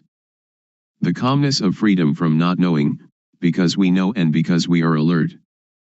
The calmness of freedom from uncalm, of freedom from doubt, because when we practice the correct method of awareness we will know the supposition of everything there is in the world, because the awareness of ourself will bring panya, knowing. There are 4 kinds of panya: knowing by memorizing, knowing by recognizing, clearly knowing, and really knowing. And all these panya are in every person. Sajja means truth. There are 4 levels of knowing Dhamma: to know Samyati Sajja, conventional truth; Paramatha Sajja, directly contacted truth; Atha Sajja, the deep truth; and Ariya Sajja, the fundamentally transforming truth. And this can make anybody become a noble individual, regardless of social class or language. The first step is Sotapanya, the second step, Sakadagami, the third step, Anagami, and the fourth step, Arahant, the 4 stages in the change from being hopelessly deceived to fully freed. Now in the beginning stage of practice, we know Vatu, thingness; we know Paramatha, mind touchable; we know Akara, change in Jess. The mind will change to be Ariya, noble, because we have clearly seen the source of dosa, moha, lopha, anger, delusion, greed, and then clearly known the source of Vedana, sunya, sankhara, vijnana, feeling, percept, conceiving, knowingness. This is called to clearly know and to really know with jnana-panya, the knowledge of full awareness knowing, that arises from the developing of sati, awareness. Next, we use sati to see the mind; panya will arise, and we will know the source of kilesa, defilement, stickiness, tanha, craving, heaviness, upadana, attachment, and kama, action. Next, use sati to see the mind again; whatever thought arises see it immediately, and we will know the deception, know in time, know the protection and know the cure. We will know how to conquer conceptual thought. Sila, moral conduct, will occur within our own mind. It is not the person who observes sila, but sila observes the person. Sila means normality. Whenever the mind thinks abnormally we see the thought immediately; this is called sila observing us. People who only keep the precepts will not know this mind's occurrence. So sila is a tool to get rid of crude kilesa, to destroy dosa, moha, lopha, to destroy kilesa, tanha, and upadana. Then sila appears. Samadhi, steadiness of the mind, setting up the mind, is the tool to get rid of the median kilesa. Median kilesa is the attachment to calmness. I have done breathing meditation, which brings calmness, but it is the kind of calmness dependent upon moha. I did that because I didn't know the real calmness at that time. Now I know calmness. Real calmness is clearly seeing, really knowing, and really understanding. This kind of calmness, everyone can do it when they know the source of moha.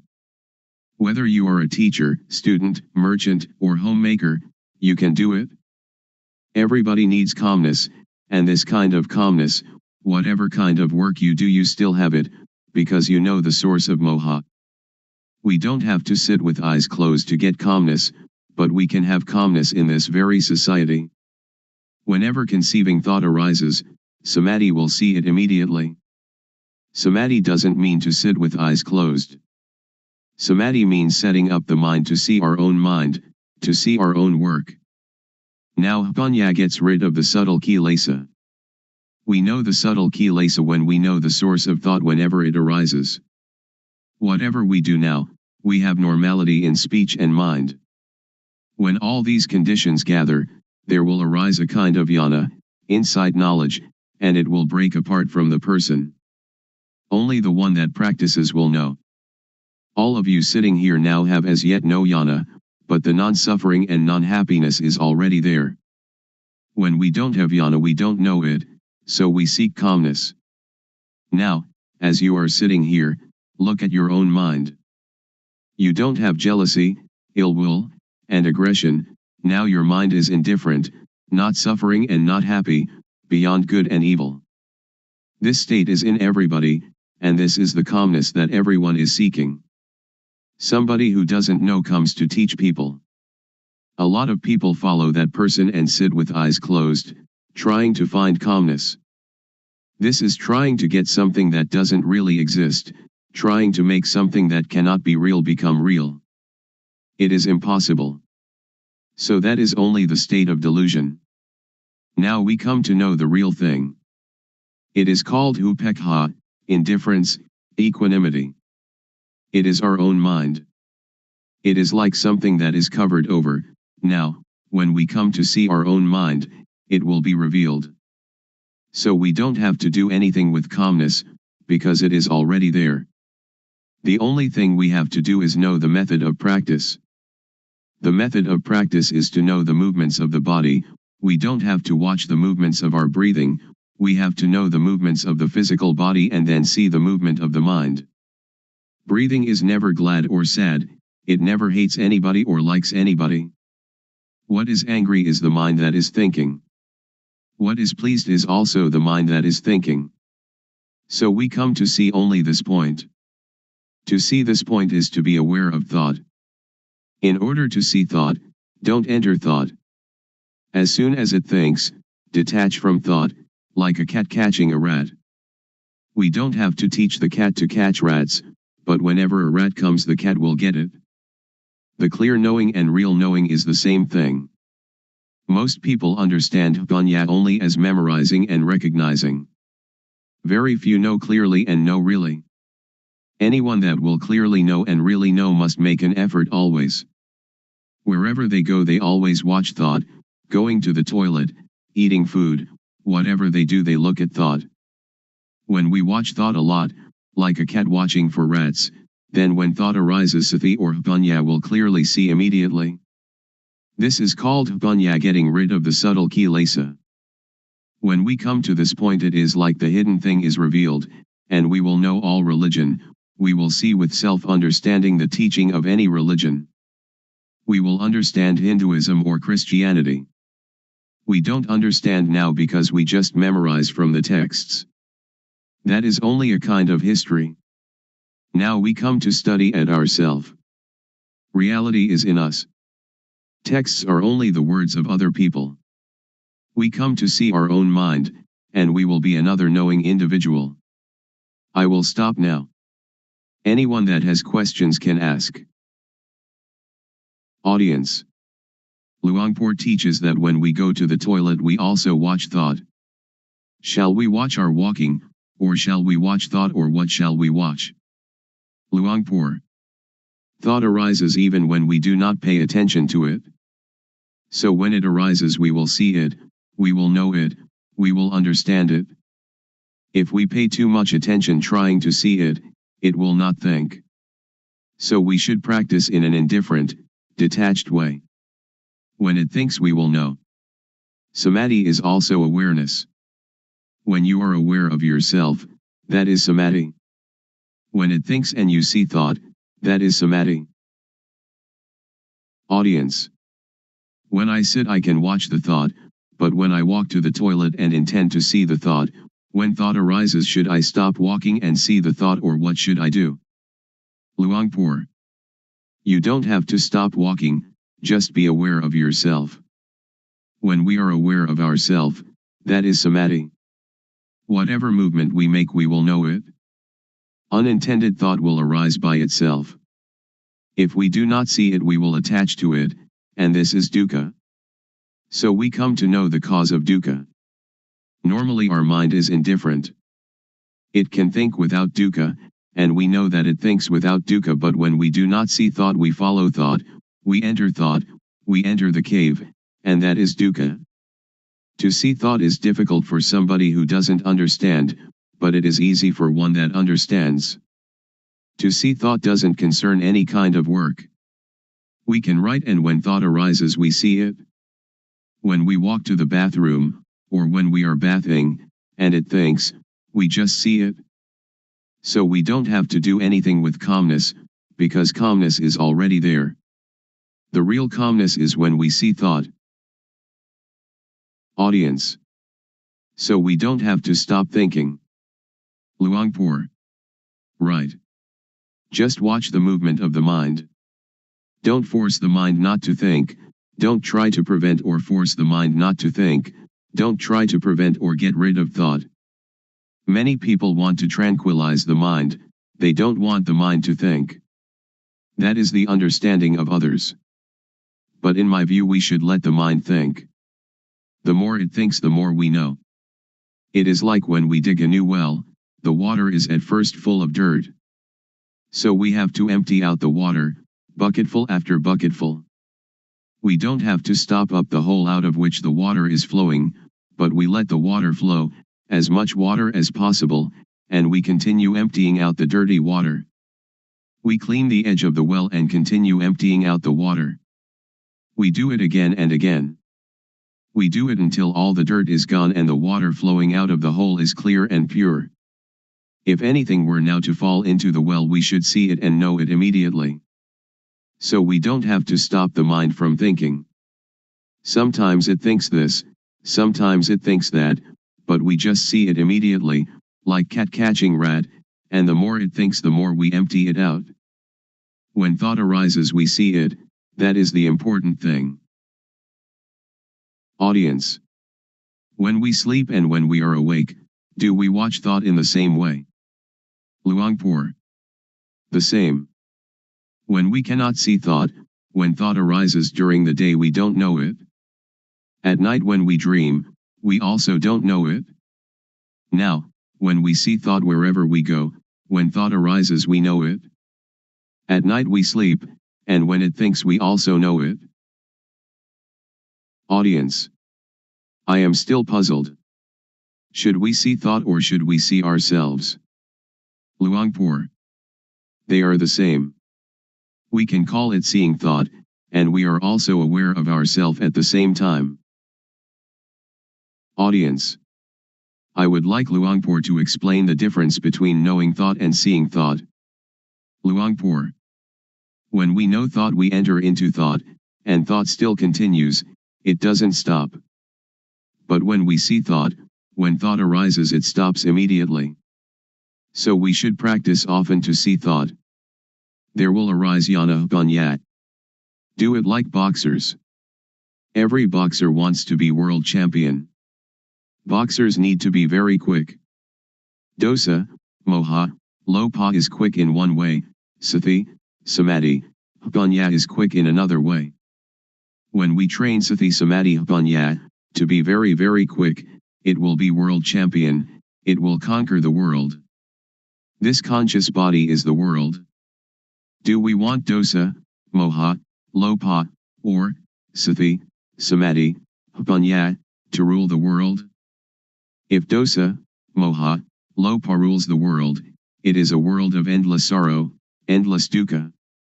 If sati, samadhi, ganya, rules the world, it is a world of radiance and peace. Audience. When we watch our movements and thought arises, how can we know it? Luangpor. If you want to know, you have to practice yourself. Audience. Is discovery of calmness the same as discovery of oneself? Luangpor. Yes. Audience. If we can find calmness within ourselves, how can we keep it with us all the time? Luangpor. It is there all the time. What is not there all the time is not calmness. Audience. People have kamma and kamma disturbs us. So how can we be calm? Luangpor. No, not in that way. We just think ourselves. Karma just means action, not those kinds of karma that you did in the previous life. Audience. If we don't think about karma, then there is no karma, is there? Luangpor. Right, we don't have to think of it. Audience. People are seeking the same thing, but why are there so many thoughts? Luangpor. Because there are many different teachings, many books, much talking, so all are mixed up, and this causes suffering. This way of calmness doesn't concern studying books. It doesn't concern anything. When we read many books, or listen to many teachers, we only have knowledge for talking, so we don't have the experience of the real calmness. Audience. How can it be there all the time? Luangpor. If we add colored dye to water, people say that the water is red, or the water is black, or whatever color it is. But in reality water is colorless, and if what is not water is removed then we see it. Upekha is the mind's natural state. It is present in everybody without exception. When somebody becomes very angry, Upekha anchors that person just like a ship's anchor and therefore they don't die of shock. When somebody becomes very greedy and would like to take a great deal away from others, Upekha is like a ball and chain, holding back and moderating the greed, so that it doesn't totally unbalance that person. So Upekha is already there, we don't have to seek it. It is like the sun when it is hidden by clouds. Dosa, moha, lopa, when it arises, obscures Upekha. But when we clearly see our mind, Upekha is uncovered. Audience. Luangpor said that gladness and sadness are the same thing. How can they be the same? Luangpor. They are dukkha. Gladness is one kind of dukkha, sadness is another kind of dukkha. Unknowing people live with dukkha, eat with dukkha, walk and stand and sit with dukkha, sleep with dukkha, wherever they go they bring dukkha along. When they see a movie they laugh, laughter is a form of dukkha. When they meet with sadness they cry, crying is a form of dukkha. Gladness and sadness, both of them are forms of dukkha. Just so, I imagine that there are two kinds of darkness, white darkness and black darkness. When we earn a lot of money we are glad. That is dukkha. It is the white darkness. When we lose money we are sad and the mind thinks angry thoughts. This is also dukkha. It is the black darkness. But both are dukkha. Audience. In reality there is no gladness or sadness, they just arise from moha, don't they? Luangpor. Just like that. Audience. Luangpor said that all kinds of gladness are dukkha. Is there some kind of gladness that is not dukkha, for example love between husband and wife? Luangpor. All are dukkha. Audience. How about gladness in Dhamma, or sometimes when we look at the sunshine we feel happy? Luangpor. That is not dukkha, not suffering or happiness, not gladness or sadness. It is indifference, equanimity. Audience. I would like Luangpor to explain the thing that is called love. For example, a woman and man who are going to get married. Luangpor. Somebody who doesn't know dukkha will approach dukkha, and dukkha will teach its lesson. Audience. When we see thought, it stops. So during which time do we see the three characteristics, anicca, dukkha, and anatta?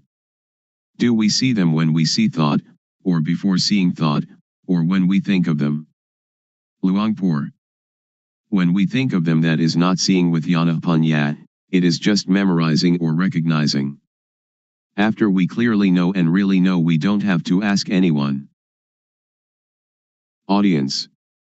How about the intention to do something? Suppose that somebody says something bad to us, and we have the intention to harm them. Luangpor. To harm is stupid. When we know the states of suffering and of happiness, we do not want anybody to suffer. We will help all to live without dukkha. Audience. When I am going to give money to beggar, I know my thought, which is to give money.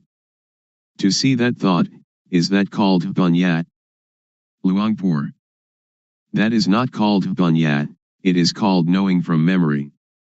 All of us have mind, so before doing or saying anything, just look at our mind. Our real mind or real life doesn't hate anybody and doesn't love anybody. When we hate or we love, that is kilesa arising.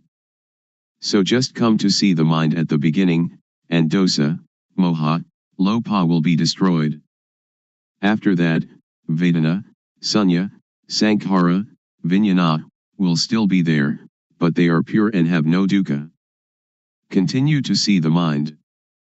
We will see kilesa. Kilesa is like gladness and sadness. When we like something and we give it to somebody, it isn't that this is not kilesa, because we like the person that we give it to, we give it with kilesa, we don't give with indifference. Pra, venerable, noble, is indifference. Pra means one that teaches others to be indifferent. Audience. When we give charity, we usually think of metta, loving kindness, and karuna, compassion. So where is karuna and where is metta? Luangpor. Those are just words for talking. It is not Dhamma. It is social. Audience. If we don't have metta and karuna, how can we have the motive to do good for others? Luangpor. That is the beginning stage, or the foundation for ethics of the world. Audience. In the case of Luangpor, who is trying to help us to be free from dukkha, isn't it the metta of Luangpor? Luangpor. Not metta. Anybody that would like to have Dhamma, just accept it. We don't have gladness or sadness. It is like when we see someone that is drowning, we jump into the water and help them without thinking anything. Audience. When that person sees someone drowning and helps immediately, is it the result of social ethics or is it their own nature? Luangpor.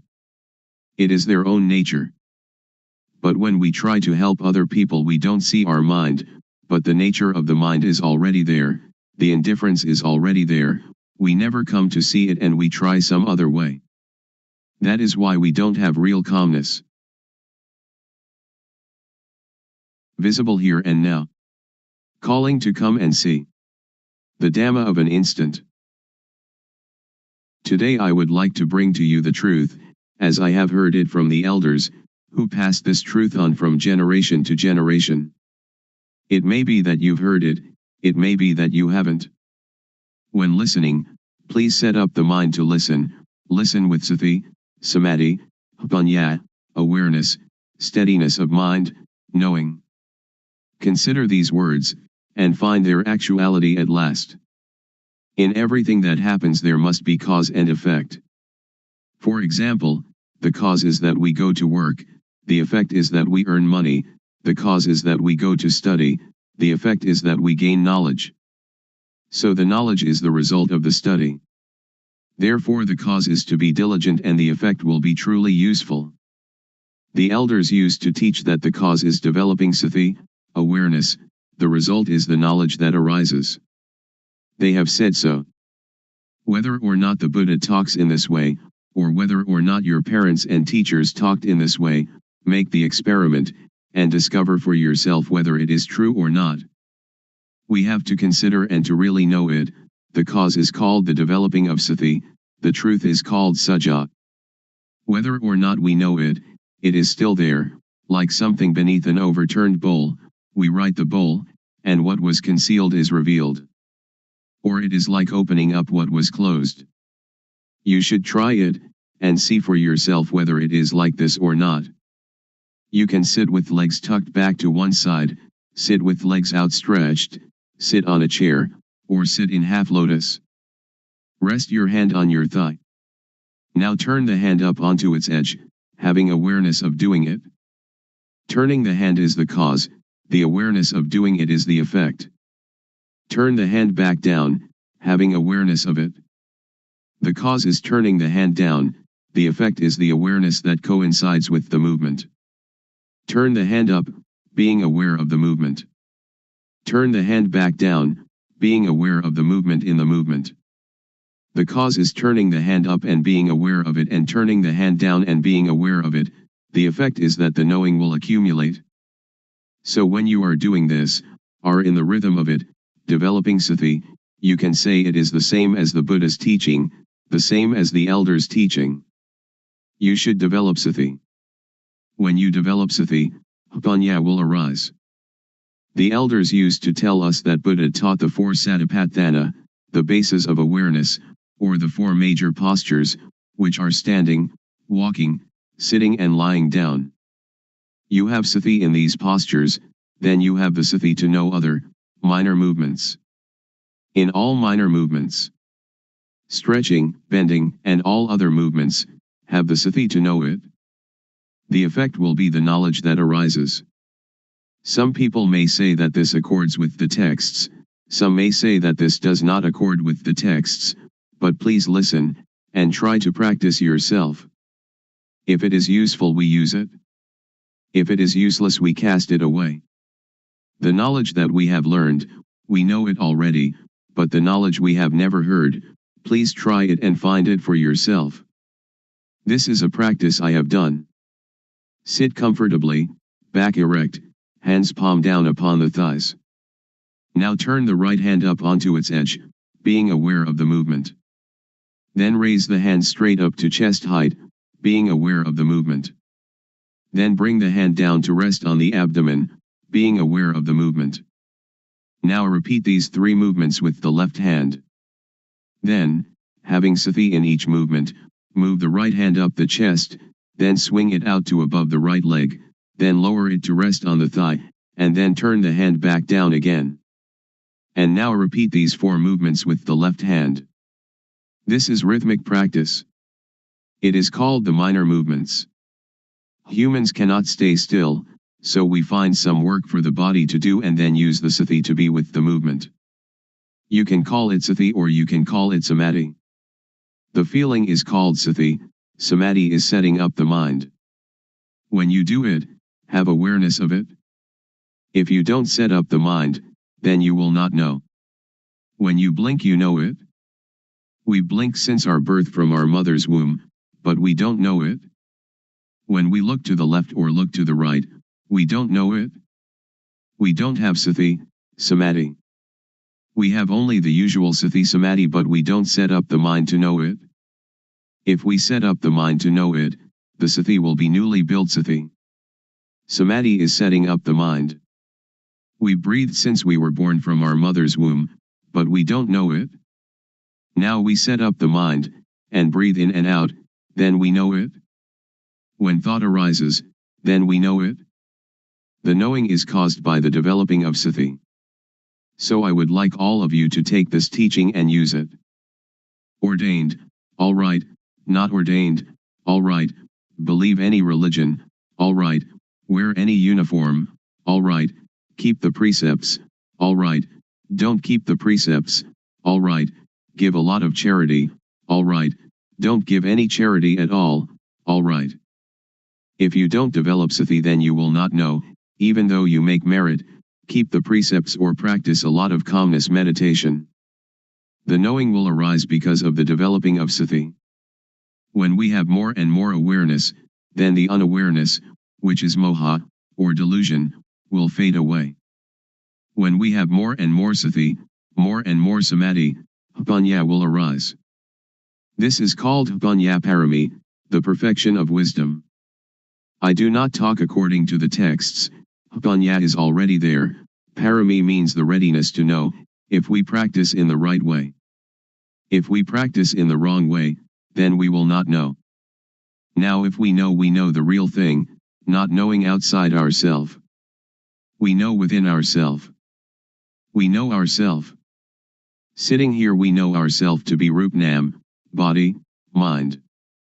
Turning the hand up is Rup Nam, turning the hand down is Rup Nam, continuing turning the hand up and down is Rup Nam. This is knowing Rup Nam. Then we know the action of Rup Nam. When Rup acts, Nam acts simultaneously. When Rup Nam acts, we know it. We know it because of the developing of Sati. Panya arises because of the developing of Sati. We know Rup disease, Nam disease. This born Rup has disease, like headache, stomachache, fever, and so on. Another kind of Rup disease, Nam disease, thought is Nam, but when it thinks it is the Rup. When some people talk and that makes us satisfied or dissatisfied, our mind has disease. Really know this thing. The developing of Sati is cause, the arising of Panya is effect. After knowing Rup Nam, we come to know Dukkang, Anajang, Anatta, suffering, impermanence, not self. People have taught that Dukkang, Anajang, Anatta, is white hair, wrinkled skin, broken teeth. That is true, but not true according to the developing of Sati. The developing of Sati will cause Panya to arise, that turning the hand up is Dukkang, lowering it is Dukkang. Dukkang is with the Rup. Rup is a kind of lump of dukkha. Dukkang is unbearable. Anajang is unstable. Anatta is uncontrollable. It is like that all the time. If we know it, it is like that. If we don't know it, it is also like that. So Dhamma, which makes a person become a Buddha, is there before the Buddha. Dhamma exists in everybody. It depends on the owner of each body to make this knowing happen. If we are able to know it, then we will know it. It is like the overturned bowl, whether it is overturned or set aright is up to us. Now we come to know sammuti, supposition. Know all kinds of samyati completely. We know that money is just a kind of metal, just a kind of paper, but we conventionalize it. Woman and man are samyati as well. When we don't know it, we suppose it to be woman and suppose it to be man. But if we don't suppose it, then we don't know them. Ordination and disrobing, monk and novice, all are samyati, just take a piece of cloth to wear. The knowing is sati, samadhi, panya, and saja is truth. If it is true by samyati we know it. If it is true by paramatha, direct contact by the mind, we know it. Ghosts and deities are all sammuti. Have we ever seen them? A ghost is a person who acts, speaks, or thinks evil. The body doesn't do anything, it is Rup, like a doll. The thing that moves is the mind. Deities are the same, we suppose them. When we don't really know samyati, we don't know. We really don't know. I can guarantee that we don't know. I myself didn't know. But others may have, I don't know. I have done many kinds of meditation, like Buddho, Samarahang, counting breaths, the rise and fall of the abdomen, and sitting and observing the breath, but I really didn't know, the knowing didn't come, didn't arise. It led to calmness and attachment to calmness. So calmness, or samatthana, the working ground for tranquility, is like putting a rock on top of weeds. When we take the rock off, the weeds will grow better than before, because the soil has been kept moist. Vipassana means, clear insight, a complete uprooting. This is the real knowing. Anyone that does it, will know it. Anyone that was born as a human being, can do it, regardless of race, language, or religion. But we have to understand the correct method. Also we know sasana, religion. Sasana doesn't mean temples. The temple is just the supposed sasana. This is called samyati paniyati, convention of supposing. Paramatha, is the real thing, which exists in humans. Everyone is sasana. They say that sasana is teaching, they teach and the ear hears, then sati, samadhi, panya considers it, and becomes knowing. Really know that, oh, everyone is sasana. To destroy sasana doesn't mean to destroy temples or Buddha images, or Bodhi trees. To destroy sasana means to say bad things to people, to hit people, to kill people, which is great evil. So sasana is humanity. To curse someone is to curse sasana, to injure someone is to injure sasana, that is what evil is. Now Buddha sasana, Buddhism. Buddha means, one that knows. The body is like a doll. Sati, samadhi, panya is the knowing. So Buddha means sati, samadhi, panya, or the mind that is clean, illuminated and calm, which exists in everybody without exception. Now we talk about papa, sin. Papa is not knowing, darkness, stupidity. We fear papa, but why don't we make ourselves realize, so that we will be free of that fear? Panya, merit, is knowing clearly. People, when they come too close to monks, they fear papa. It is as if monks are the papa itself. That is just samyati. Now we don't have to fear papa. If we cannot conquer papa, then we will have no chance and no time to conquer it. Don't fear papa, but try to conquer papa. This doesn't concern making merit, keeping precepts, or vinaya, the code monastic discipline. The developing of sati is dhamma, is vinaya, is sila, normality, and is everything. We know all this because we develop sati. If we do not develop sati, but just study, that is only to memorize, not to see clearly or to see really. The developing of sati is to know clearly, to know really. When one knows, one can assure oneself and others. Anyone that does it will know it, because everyone knows the same thing. The knowledge is the shared object of developing sati. The result of developing sati can end dukkha. We don't attach to samyati, we will not fear ghosts, we will not fear deities. We don't attach to any samyati at all, because anything that does not exist we don't have to fear. Ghosts and deities have no real existence, just samyati. A ghost is somebody who speaks, thinks, or does evil. A deity is one that speaks good, thinks good, or does good. We know how to be human. Ghosts arise in people while they speak, think, or do evil. When anger arises, and we can stop anger, that is human. When we can make our mind calm and clean all the time, that is deity, a mind worthy of respect. When we know like this, we can break through. So Vipassana has this object, the 6 sense bases, eye, ear, nose, tongue, body, and mind, the 5 aggregates, that is from the texts, the 12 bases, the 18 elements, the 22 faculties, the 4 noble truths, and the 12 patijjasamuppada, dependent co-arising. We learn from the texts, we study it, but we don't know it. We just know from memory. When we come to develop sati, the knowing will arise, that is the real thing. When we use sati to watch thought, whenever thought arises we know it, because when we move we have sati. Thought has no real self. When thought arises we have sati and know it, like a cat watching a rat. When the rat emerges the cat catches it immediately. This is the same. When we have sati in each movement, when thought arises we know it, see it, and understand it. This means that we can untie it and conquer it.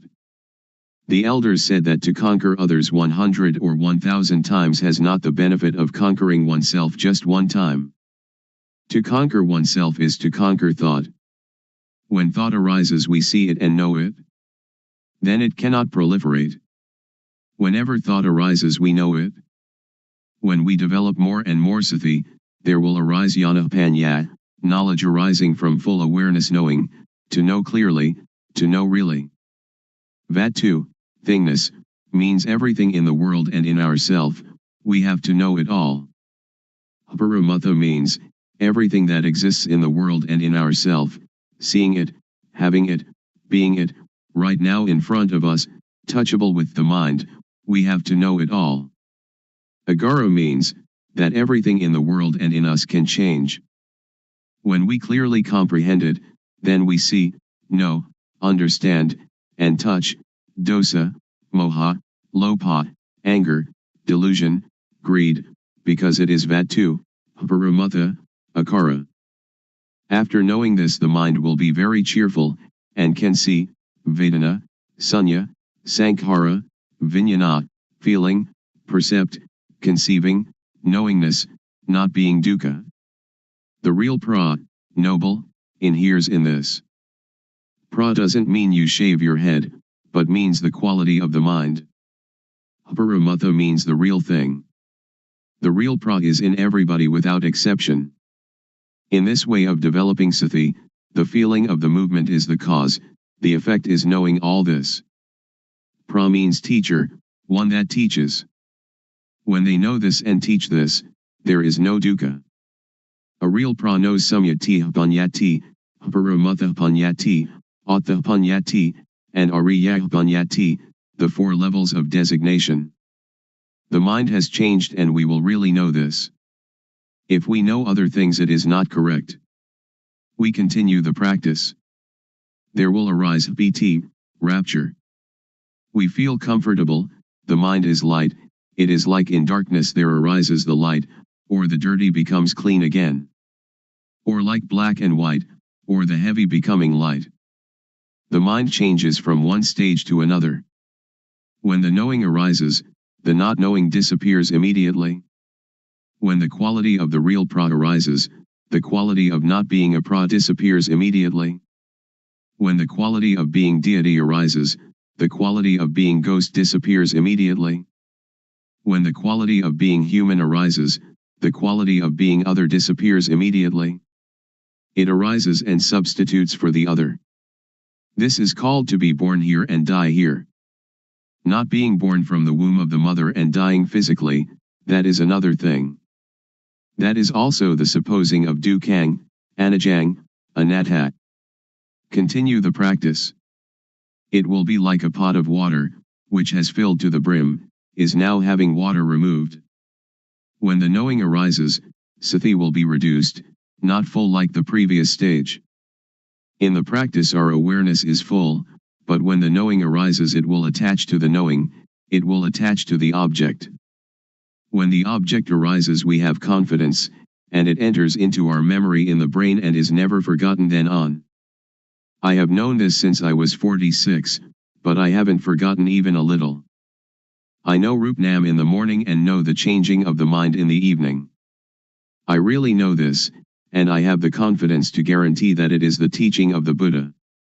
The Buddha taught this thing.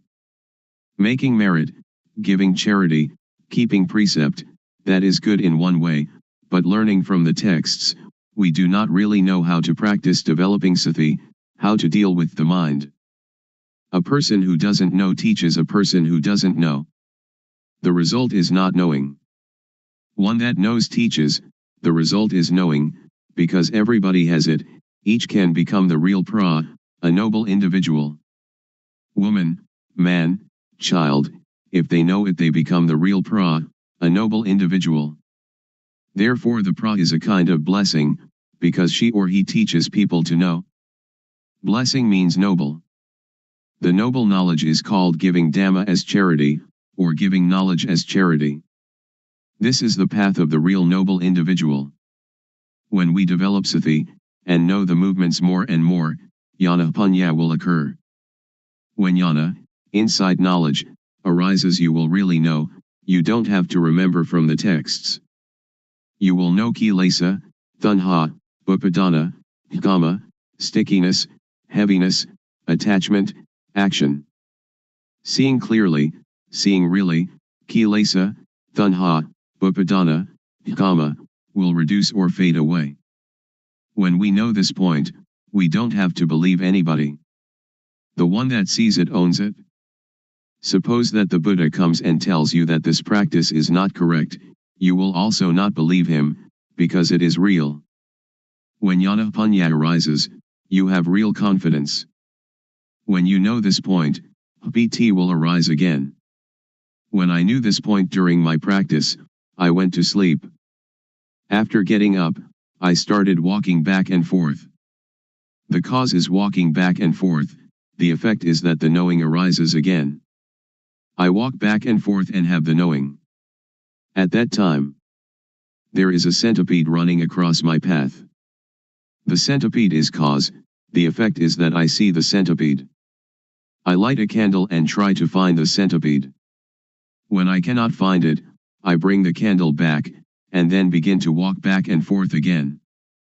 Walking back and forth is cause, the effect is knowing sila, sila kunda, samadhi kunda, panya kunda, all that belongs to normality, setting up the mind, knowing. The knowing arises that kunda means, vessel, container, to contain, to fight it. You can fight everything. It is like when the container is good and you go to get water, you can have that water to drink. But if the container is broken, when you go to get the water, you cannot get it. In the texts they call this, ati sila sikha, ati jitta sikha, and ati panya sikha, the training in the higher morality, higher mind, and higher wisdom. We can compare them, the texts and the experience. This is called sila has arisen, therefore sila is the tool to get rid of the crude kilesa. Sila is already there in us. So this kind of sila doesn't concern keeping precepts, but only concerns the development of sati. When we practice this kind of developing sati, its result will happen in this way. When we know this point, we will understand that sila can really get rid of the crude kilesa. When the crude kilesa is removed, sila will occur. It is like when we plant fruit trees, banana, coconut, or palm, the shoots are already there, but to see them we have to wait until they come up. When we see them, that is the result. Please work diligently and devotedly at developing sati. Whatever people may say, we don't have to pay attention to it. Even though you make merit and give a lot of charity, you will never know this experience. Even though you study a lot, you'll also never know. They do not concern this thing. This can really untie dukkha. When we can cure dukkha, wherever we are comfortable. If we are parents, teachers, children, police, soldiers, monks, novices, or whoever, we will be comfortable, because dosa, moha, lopa disappears, the attachment disappears. But we have to go over this object again and again, so as not to forget. But when you really see it you will never forget it. I have seen it, and I have never forgotten it. Now we come to know samatha, concentration calmness, or doing calmness. There are two kinds of calmness. Samatha calmness is the calmness of not knowing. So samatha meditation is only a device to keep the mind calm. Vipassana, liberating insight, means to see clearly, to know really. It is also calmness, but a different kind of calmness. Developing sati, the calmness will arise by itself because it is already there. The arising calmness is the unattachment, not having dosa, moha, lopa. When people say anything to us, sati will come immediately. It is like having only one chair but there are two people who are running to sit on it. When sati arises, sati will sit there, dosa, moha, lopa cannot come, because sati, samadhi, panya is already there. It is full. The fullness is already there. The voidness is also already there. It is like an empty glass, which has air inside it but we cannot see the air. When we pour water into it, water will substitute for the air, all of the air. The matter of sati is the same thing. I can really assure you. Suppose there is somebody who says bad things to us. Sati will come, and we can see it clearly. Parents teach us that if there is somebody cursing us or saying bad things to us, we should be patient and not get angry. But we cannot stay still because we don't see it. When there is nobody to say bad things to us, we are already comfortable, because the comfortable is already there. It depends on what we suppose to be the owner of each body to practice and make it occur. When we practice, the clear knowing and the real seeing will occur. I can assure everybody. If somebody does not develop sati and does not make this thing occur, that person doesn't have it, but it is already there. So we should respect each other. After knowing sila, we will know gama, sensuality. Gama means those things that make calmness. Gama is attachment. This is called gama aramana, the object of sensual enjoyment. It is called gamazava, under the control of gama, bhavazava, under the control of bhava, being, or dukkha. This is bhava and jati, birth. Avijjasava, avijjaya is not knowing. Now we come to know gama, which is deities, rich people, people with authority.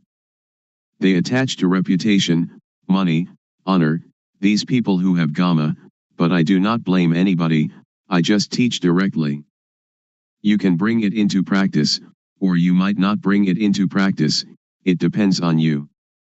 When we know gama, we see that gama is dukkha, gamazava is dukkha, bhavazava is dukkha, avijjasava is dukkha, because of not knowing.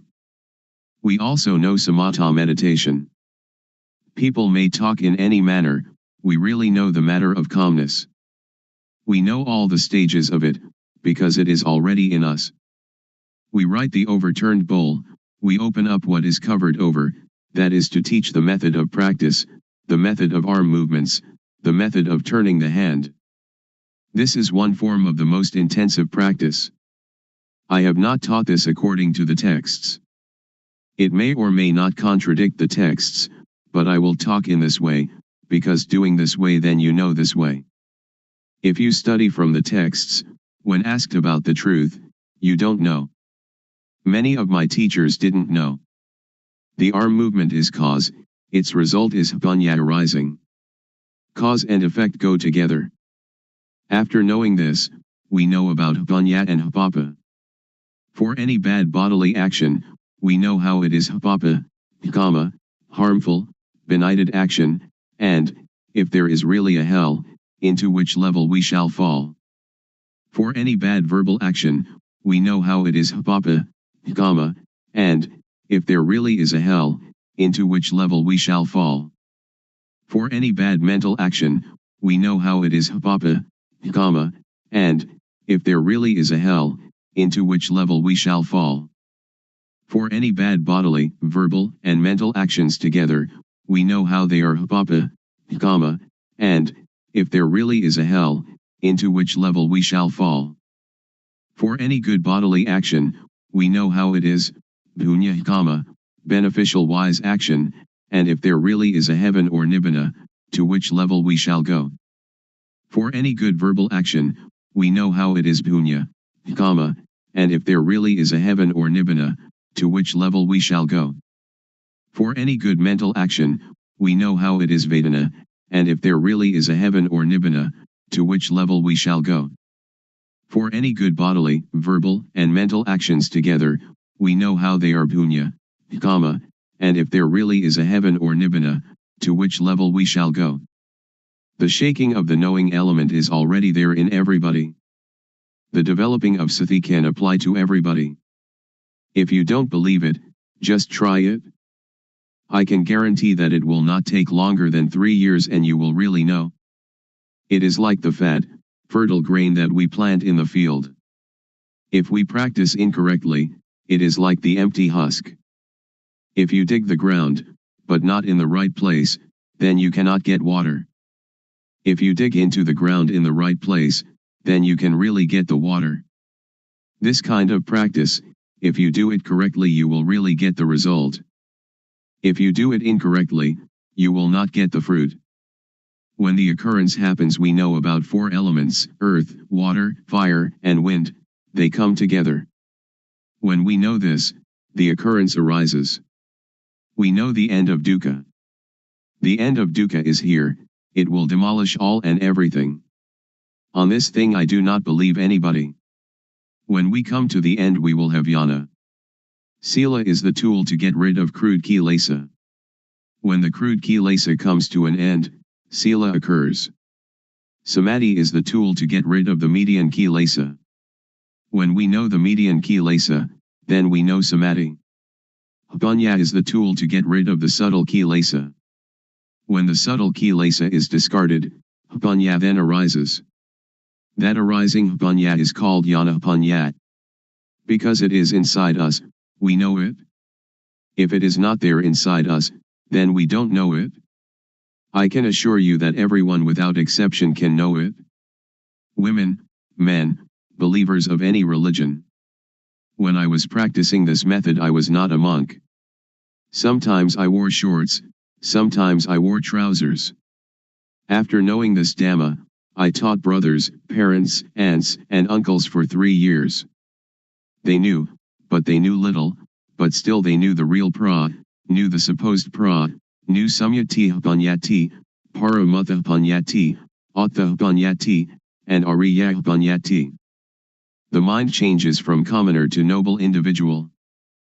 They say that Nibbana is, ta dunga pahana, abandoning by substitution of opposites, vikkumbana pahana, abandoning by suppression, samacheda pahana, abandoning by destruction. Ta dunga pahana is, to come to know oneself thoroughly. There are 4 levels of knowledge. First, we know until the end of dukkha, but we know only a short time, it doesn't last long. Second, we know longer, like the light of a bigger lamp. Third, we know even longer, like the light of even bigger lamp. And fourth, when we know the end of dukkha, but after we know it is there all the time. It is like the full flame of the lamp, or the light of the sun, the very brightest light. There are 4 kinds of jnana. We have to really know it. This is learning and practice. Learning means moving the arms. Practice means turning the hand up and down. After learning and practicing this method, the fruit will come, and we will have no doubt, because we know all. We also know the end of dukkha. Patijjasamuppada, dependent co-arising, is just words. If we want it in our practice, we have to come to the cause, that is to practice movement, until Panya arises. When Panya arises, when we talk about Patijjasamuppada, we know it immediately. So now we come to the conclusion. We practice developing sati, and we come to see thought, we come to see the mind. We do the practice like a boxer, once in the ring, the boxer must box. We do it often, step by step. We do it like a ball in a field. When people do not stop kicking the ball must continue to roll. When they stop kicking it, the ball comes to rest by itself, it doesn't have to fight nor to escape. We come out of thought, come out of the cave, and we live in the brightness. We see our life mind at all times. When the mind moves, we know it, sathipanya, awareness knowing, is there immediately, like a barrier against all harm. And though the world of others be turbulent and heated, with us the whole world is at peace. Be that way. To be experienced by the knowing each one for oneself. How to practice developing sati. The Buddha teaches us to know our duty. The duty of humanity is to practice Dhamma. The duty of humans is to teach humans to be human. So we should look to ourselves first, we should consider ourselves first, we should teach ourselves first. If we waste our life, we cannot buy it again. If we let our life suffer, we waste it. The Buddha teaches us nothing else than to extinguish dukkha, suffering, but when we don't know, we seek its cessation outside ourselves. But dukkha of that kind doesn't exist. The teachings of the world teachers are like all the leaves in the forest, but those leaves that can be used as medicine are few. Don't take them all, together with their roots and trunks.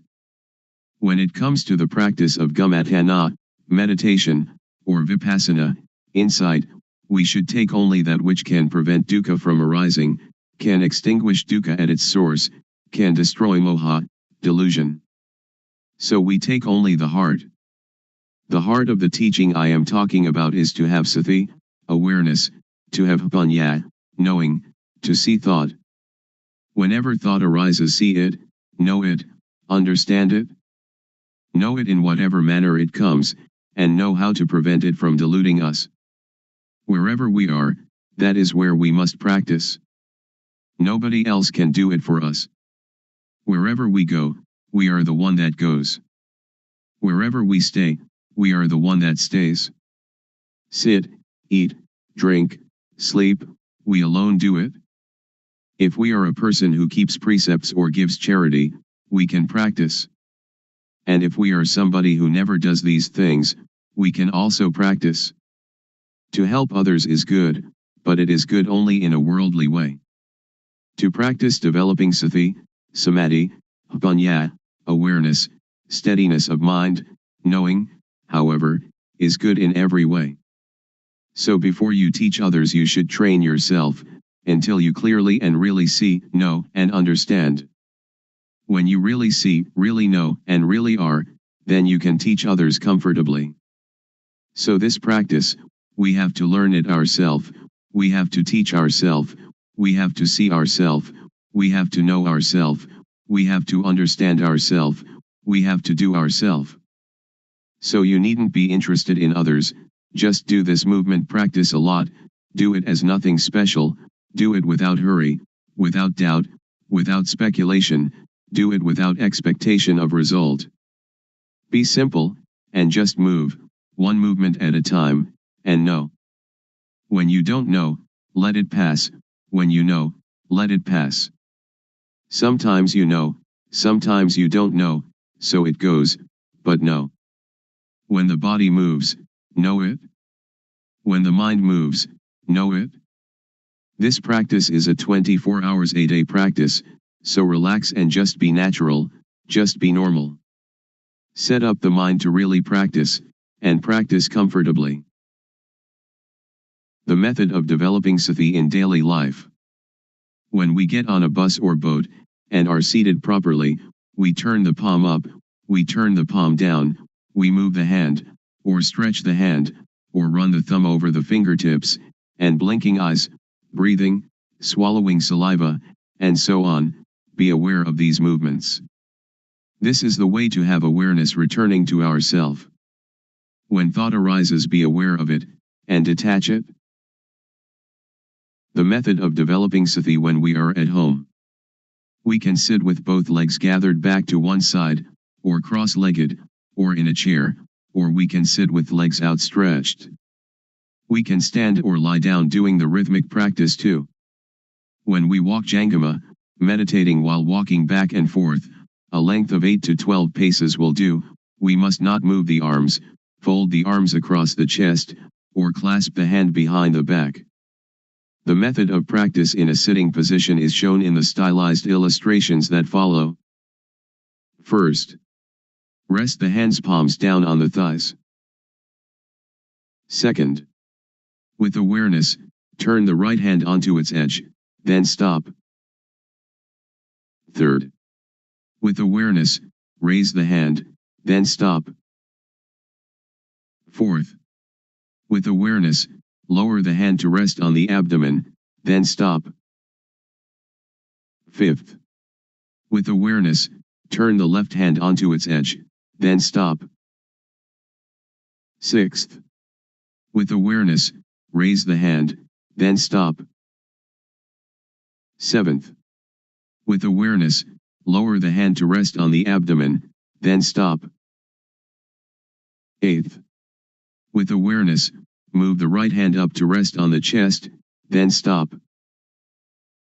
Ninth, with awareness, move the hand out, then stop. 10th, with awareness, lower the hand to the thigh, then stop. 11th, with awareness, turn the hand down, then stop. 12th, with awareness, move the left hand up to rest on the chest, then stop. 13th, with awareness, move the hand out, then stop.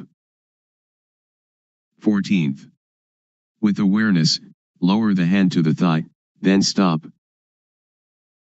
15th, with awareness, turn the hand down, then stop. And repeat this cycle of movements again and again. good in the beginning, excellent in the middle, and miraculous in the end. The object of the practice of developing sati through the method of movement. Stage 1, Suppositional Object. We must know Rup Nam, body-mind, must know Rup acting, Nam acting, must know Rup disease, Nam disease. There are two kinds of Rup disease, Nam disease. With diseases of the body, like headache, stomachache, and wounds, we have to go and see the doctor at the hospital. The disease of the mind is dosa, moha, lopa, anger, delusion, greed. For a cure we must depend upon this method of developing sati, awareness. Then we must know dukkhang, anajang, anatta, suffering, impermanence, not self, unbearable, unstable, uncontrollable. Then we must know samyati, supposition. Whatever samyati is in the world, know it to the end. Then we must know sasana, religion, we must know Buddha sasana, Buddhism. Sasana is everyone without exception. Sasana means the teaching of one that knows. Know Buddha sasana. Buddha means one that knows, one that is awake, one that is blessed with Dhamma, which is sati, samadhi, panya, awareness, setting up the mind, knowing. So we develop panya.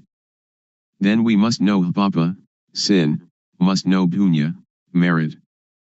Papa is dark, stupid, not knowing how it is.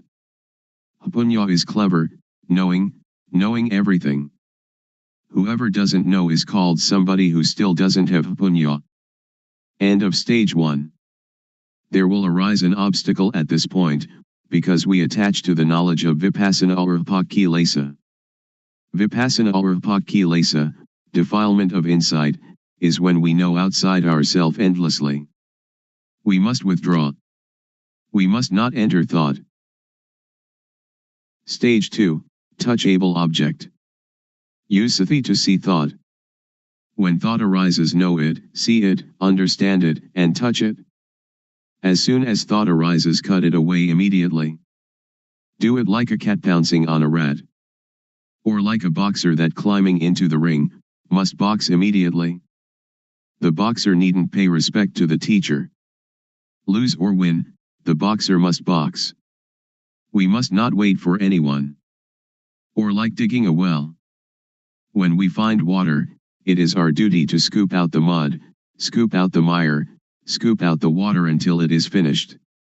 Scoop out the old water to the end. Now new water from inside will come out. We must stir at the edge of the well, clean the edge of the well, clean out the mud, and clean out the mire. Do it often. The water will become clean by itself. When the water is clean, anything that falls into the well we will know, see, and understand immediately. The cutting out of thought is the same. The quicker we cut, the better it is. Then let us see Vatu, thingness, see Paramutha, mind touchable, see Agara, change in Jess. Vatu means things that exist in the world, everything in humans and the mind of humans and creatures. Paramutha means things that really exist, we are seeing, having, being it, right now in front of us, touchable with the mind. Agara means change in Jess. Suppose we have a full can of dye, originally of 100% quality. If we dye cloth, it will adhere to the material 100%. When we know, we see, we can touch with the mind, the same full can of dye but the quality declines. Take it to dye cloth, it will no longer adhere to the material. This we must really see, must really know. Then see dosa, moha, lopa. Then let us see, vedana, sunya, sankhara, vijnana, feeling, percept, conceiving, knowingness, see them, know them, and touch them. Really understand this. We needn't doubt. Now there will arise a little bhiti, rapture, but bhiti is an obstacle in the higher practice of Dhamma. We must not be interested in that bhiti, we must come to see thought. This is the beginning of the touchable object, of this method of developing sati, of one that has panya. Continue to see thought. There will occur knowledge, or jnana panya, the knowledge of full direct awareness knowing. See, know, and understand kilesa, tanha, upadana, kama, defilement/stickiness, craving/heaviness, attachment, action. Therefore attachment will lose its taste, loosen its grip and fade, just as poor quality dye cannot adhere to material. There will again arise pt. We must not be interested in that pt. Uproot satisfaction and dissatisfaction. Continue to see thought, to see the mind that is thinking. There will occur a kind of jnana, to see, to know, and to understand sila, normality, sila kunda, samadhi kunda, panya kunda, the gathering together, containing of all normality, setting up the mind, knowing, or, ati sila sikha. Ati jitta sikha, and ati panya sikha, the training in the higher ethics, higher mind, higher knowing. Kunda means to contain or to fight. Sikha means to steamroller into powder or to pulverize to extinction.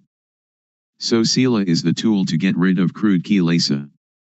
Crude kilesa is dosa, moha, lopa, kilesa, tanha, upadana, kama. When these lose their taste, fade, and loosen, then sila occurs. Samadhi is the tool to get rid of median kilesa. Median kilesa is calmness, which is to see, to know, and to understand gamazava, upavasava, avijasava, under the control of sensuality, being, not knowing, because this kilesa is median kilesa, which makes the mind calm. This is one of the objects of this method of developing sati. When we know and see it this way, we will come to know dana, generosity, giving, keeping precepts, and doing gamatana, meditation, from every angle and every corner. There will arise jnana panya in the mind. For a bad bodily action, know how it is papa, kama, harmful, benighted action, and, if there really is a hell, into which level we shall fall. For a bad verbal action, know how it is papa, kama, and if there really is a hell, into which level we shall fall. For a bad mental action, know how it is papa, kama, and, if there really is a hell, into which level we shall fall. For bad bodily, bad verbal, and bad mental actions together, know how they are papa, kama, and, if there really is a hell, into which level we shall fall. For a good bodily action, know how it is punya, kama, beneficial, wise action, and, if there really is a heaven or nibbana, to which level we shall go. For a good verbal action, know how it is punya, kama, and, if there really is a heaven or nibbana, to which level we shall go. For a good mental action, know how it is punya, kama, and, if there really is a heaven or nibbana, to which level we shall go. For good bodily, good verbal, and good mental actions together, know how they are punya, kama, and, if there really is a heaven or nibbana, to which level we shall go. End of the object of this method of developing sati. It will be the greatest, most wonderful unfolding, which is in the mind of everyone without exception. If we still do not know it now, when the breathing is nearly finished we most certainly must know. One that is developing sati, developing panya, has jnana and knows. But somebody who doesn't develop sati doesn't develop panya, when the breathing is nearly finished it will be the same, but they will not know, because they have no jnana. To clearly know and really see, not just to memorize or recognize, to know with jnana panya of the real developing of sati, is to be able to assure oneself. It is said that at the end jnana will arise. Be careful about abnormalities that may occur. Be aware of yourself. Don't attach to happiness or to anything that arises. Don't take happiness, don't take suffering, but just return to reviewing the object often, from Rupnam until the end of the object, level by level, and know that the object has steps and stages. Certainly, If you develop sati correctly, the longest time for the practice will be no more than 3 years, the median time 1 year, and the quickest time 1 day to 90 days. We do not have to talk about the fruit of this practice. There is really no dukkha. But that is not obtained simply by wishing, and this too is dukkha. There are many different methods of gamatana. I have practiced many methods, but those methods did not lead to Vipassana. Now, the method that we are practicing is the method that directly leads to Vipassana. Anyone can practice it, if they know the correct method. When Vipassana arises, you will know, see, and understand by yourself. So the method of turning the hand up and down is the method to build up sati, to develop Vipassana. When it has been practiced thoroughly, it will be abundant and spontaneous. Anyone without exception can practice it, whether they are a child or adult, whatever work they do, whatever religions they profess or beliefs they hold, they can practice. Everyone has body-mind. Body is the matter that we can see with the eyes. We can call it rup. But the mind we cannot see with the eyes, we cannot touch with the hands. It can be called nam. These two things are the same. When we build up sati, develop sati, Vipassana will arise and know by itself. Just have the thing that is already there grow up. The thing that is not real, we don't have to do it. When we know rup nam, we will know everything, and we can really untie dukkha. For example, we will not attach to samyati. After knowing that, we practice more awareness, doing the arm movement as I advised you. Now we do it faster. Thought is the quickest thing, it is quicker than electricity. When sati Vipassana has increased, it will know, see, and understand dosa, moha, lopa. When we know it, dukkha in the mind will decrease. Most people misunderstand, and think that dosa, lopa, and moha are normal. But one that knows says that dosa, moha, lopa is dukkha, ugly, dirty, so he or she doesn't let that thing come close. This is called knowing one's own life mind, which is clean, illuminated and calm. When we know this point, it has great potential, like a small stream descending to become a big river. So the method of practice is to have more and more awareness, knowing the postures of the body, and those minor movements like blinking, looking to the left and right, inhaling and exhaling. All these movements can be seen with the eyes. But we cannot see thought with the eyes. We can only know it and see it with samadhi, sati, Vipassana. The samadhi I am talking about is not sitting with eyes closed. Samadhi means setting up the mind to be aware of ourself. When we have awareness of ourself continuously, that is called samadhi, or it can be called sati. When the mind thinks, we will know thought immediately, and thought will become shorter and shorter. It is like plus and minus, increase and decrease. If we talk, there is much to say, but I would like all of you to practice the movement, to practice by yourself through the method of movement. The fruit will come by itself. Glossary of Pali terms. The talks collected in this book contain an abundance of Pali terms. Luangpor Teean freely used Pali terms, both in discourses and guidance and in naming experiences that occurred in his practice. And for the most part his use of these terms corresponded more or less to their standard meanings. Many of the terms have indeed been absorbed into the Thai language, although sometimes he would use technical terms in an individualistic and non-traditional way. This glossary adds to and expands upon the brief translation of technical terms contained in the preceding text. And in so doing sometimes provides explication of the meanings of Pali terms that ranges more widely than Luangpor Teean's use of those terms.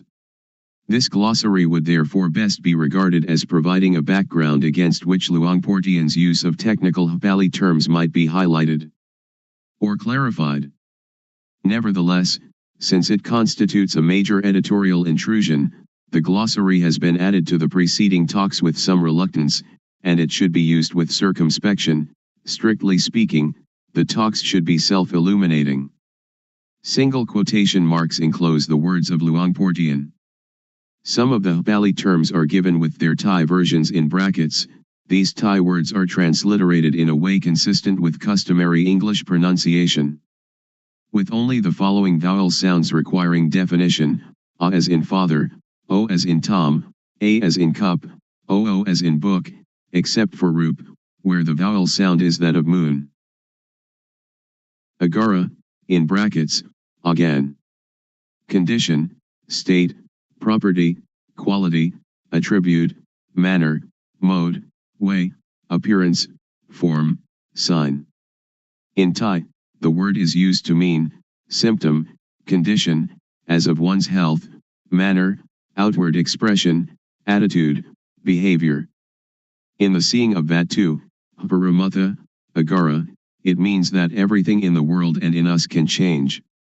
Anapanasati. Meditation in which one focuses attention and mindfulness on the feeling, at the tip of the nose, of the breath naturally going in and out, and the mind becomes progressively stilled and then serves as a refined object for investigation and penetration. Anatta. Not self, without a soul, the fact that experience cannot be appropriated, cannot be put under mastery, the fact that there is no thing that is the subject of experience, even oneself is not one's own, the awakened one. Anicca. Impermanence, not stable, all conditions are necessarily subject to change, arising, changing while standing and then disappearing. Arahat. The fully and finally awakened one, the individual that has reached the extinction of dukkha, the end of being, the individual that has done what had to be done, the awakened one. Aramana, in brackets, arom. Object, a support, stay, basis, ground, the object of awareness, of knowledge, of sense. In Thai the meaning extends to mental object, preoccupation, emotion, disposition, mood. Arya. Noble, distinguished, one that has evolved to true humanity, has been altered through obtaining insight into things, as they actually are, one that has seen the cessation of dukkha, and therefore knows what needs to be done. Asava. Taints, a deep level of distortion in the mind, outflows, defilements flowing out from deep in the mind into thoughts, feelings, emotions, speech, and actions, mental intoxication, mental fermentation, eruption, discharge, as from a sore, corruptions, pollutants. Gamazava, Pavasava, Avijasava, the taints, outflows, fermentations of, the intoxication of sensuality, being, nescience, under the control of those things that make the mind calm, under the control of being and suffering, under the control of not knowing. Atta. Meaning, sense, essence, aim, goal, purpose, welfare, gain, advantage, fruitful conduct, acts productive of benefit. Avidya. Nescience, counterfeit knowledge, wrong knowledge, being deceived, not knowing, ignorance, unawareness, and ignorance of the nature of existence so profound as to itself be beyond awareness. Bhava. Being, the state of existence, being the experience or the subject of experience, the experience I am this, I am that, I am. Jangama, in brackets, Jungram. Practicing meditation while walking to and fro. Dhamma, in brackets, Tumma, Tum. Actuality, nature, the way things are in and of themselves, the truth of nature, the inherent nature of an actual process of existence, of experience. By extension, the Dhamma is used to refer to any doctrine that teaches the way things are in themselves, the truth of nature, and the way to awaken to actuality. Dosa. Hatred, anger, all negative thoughts and emotions, all forms of mental resistance, dislike, aversion, malice, irritability, and so on. Dukkha, in brackets, tuk. Suffering, affliction, sorrow, misery, disease, stress, inner conflict, being oppressed, literally, hard to endure, difficult to bear, the inherent unsatisfactoriness of all conditions, the burden of personal existence, the hopelessness of the unenlightened person's situation. Dukang, anajang, anatta, suffering, impermanence, not self, unbearable, unstable, uncontrollable. Gama, in brackets, gam. Sense desire, sensuality, seeking and indulging in sensual pleasures, the hunger for sensual experience, for sense input, those things that makes the mind calm, the pacifying of the mind by sense experience, by attaching to sense experience. By attaching to the calmness that arises from unawareness of the problem of one's own existence. Kama, in brackets, gum. Action, the Buddha defines action as intention, intentional action, volition. In Thai, gam often implies bad actions, which entail unfortunate consequences. Kumatanat, in brackets, gumatan. Literally, workplace, working ground, basis for action, basis for mediation practice, meditation subject, ground for mental culture, that aspect of an experience that is the object of intelligent awareness. In Thai, the act of meditation or contemplation. Kunda, in brackets, kun. Aggregate, heap, bulk, mass, totality, group, category, all that is included under. In Thai, vessel, container, vessel, container, to contain, to fight against kilesa. Sila kunda.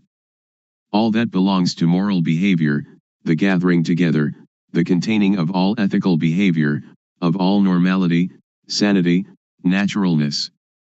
Samadhi kunda. The gathering together, the containing of all steadiness and stability of mind, of all setting up of the mind, and therefore the eradicating of attachment to things that make the mind calm. Punya kunda. The practice of the attainment of the highest knowledge, the gathering together, the containing of all insight knowledge, of thoroughly and completely knowing and seeing all action, mental, verbal, and bodily. Kilesa, in brackets, gilate. Defilement, corruption, impurity, impairment, all the things that defile, dull, darken and sadden the mind, stickiness in the mind. Lopa. Greed, lust, covetousness, desire, all forms of attraction, of the mind inclining towards things with wanting. Moha. Delusion, confusion, dullness, stupidity, bewilderment, unawareness, being unaware of what is happening here and now, especially unawareness of experience that is neither pleasant nor unpleasant. Yana, in brackets, yan. Knowledge, wisdom, insight, higher knowledge, inside knowledge. Yana Punya, in brackets, yan Panya. The transforming, liberating knowledge that comes from the accumulation of direct awareness, knowing of oneself, of experience, of existence, the knowledge arising from full, complete self-awareness, self-knowing. Nibbana, in brackets, Nippon. Extinction of dukkha, extinction of attachment, of craving, of dosa, moha, lopa, extinguishing the fire of being, ending the subtle conceit, I am. Bunyati, in brackets, bunyat. Designation, name, concept, idea, making know, declaring, proclaiming, manifesting, enacting. In Thai, the term means law, legal act, rule, regulation, to prescribe. Samyati bunyati, in brackets, samut bunyat. The convention of supposing, the designation of the mundane or conventional world, that which is conjured into being by the mind. Paramatha bunyati, in brackets, paramat bunyat. The designation of the sphere of the real, the actual, of what can be touched by the mind. Atta bunyati, in brackets, at the bunyat. The very deep meaning of the Dhamma, so deep as to be very difficult to know. Ariya bunyati, in brackets, ariya bunyat. The designating, making known of experience in which dukkha has been extinguished, agreement between those that have become true humans. Bunyat. Knowing, understanding, wisdom, insight, intuitive wisdom, knowing by direct seeing outside of thought, seeing things as they are without conceiving, the knowing that results from dwelling in awareness of oneself. Bapa, in brackets, Bob. Evil, bad, wicked, demerit, sin, stupidity, dark, stupid, not knowing how it is. Paramatha, in brackets, Paramad. The highest good, ultimate, absolute truth, the real, the actual, the true, unchangeable, invariable, the touching of things with the mind, everything that really exists in the world and in ourself, seeing it, having it, being it, right now in front of us, touchable with the mind. Patijasamuppada. Dependent co-arising, but let be the past, let be the future, I shall set you for the teaching, when there is this is, with the arising of this arises, when there is not this is not, with cessation of this ceases, the awakened one.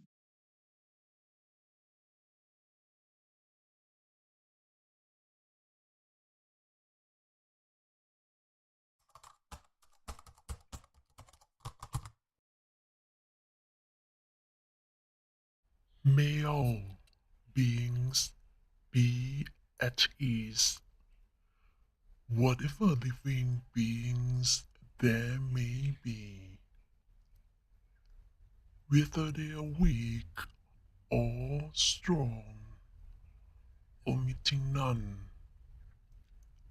the great or the mighty, medium, short or small, the seen and the unseen, those living near and far away, those born and to be born. May all beings be at ease.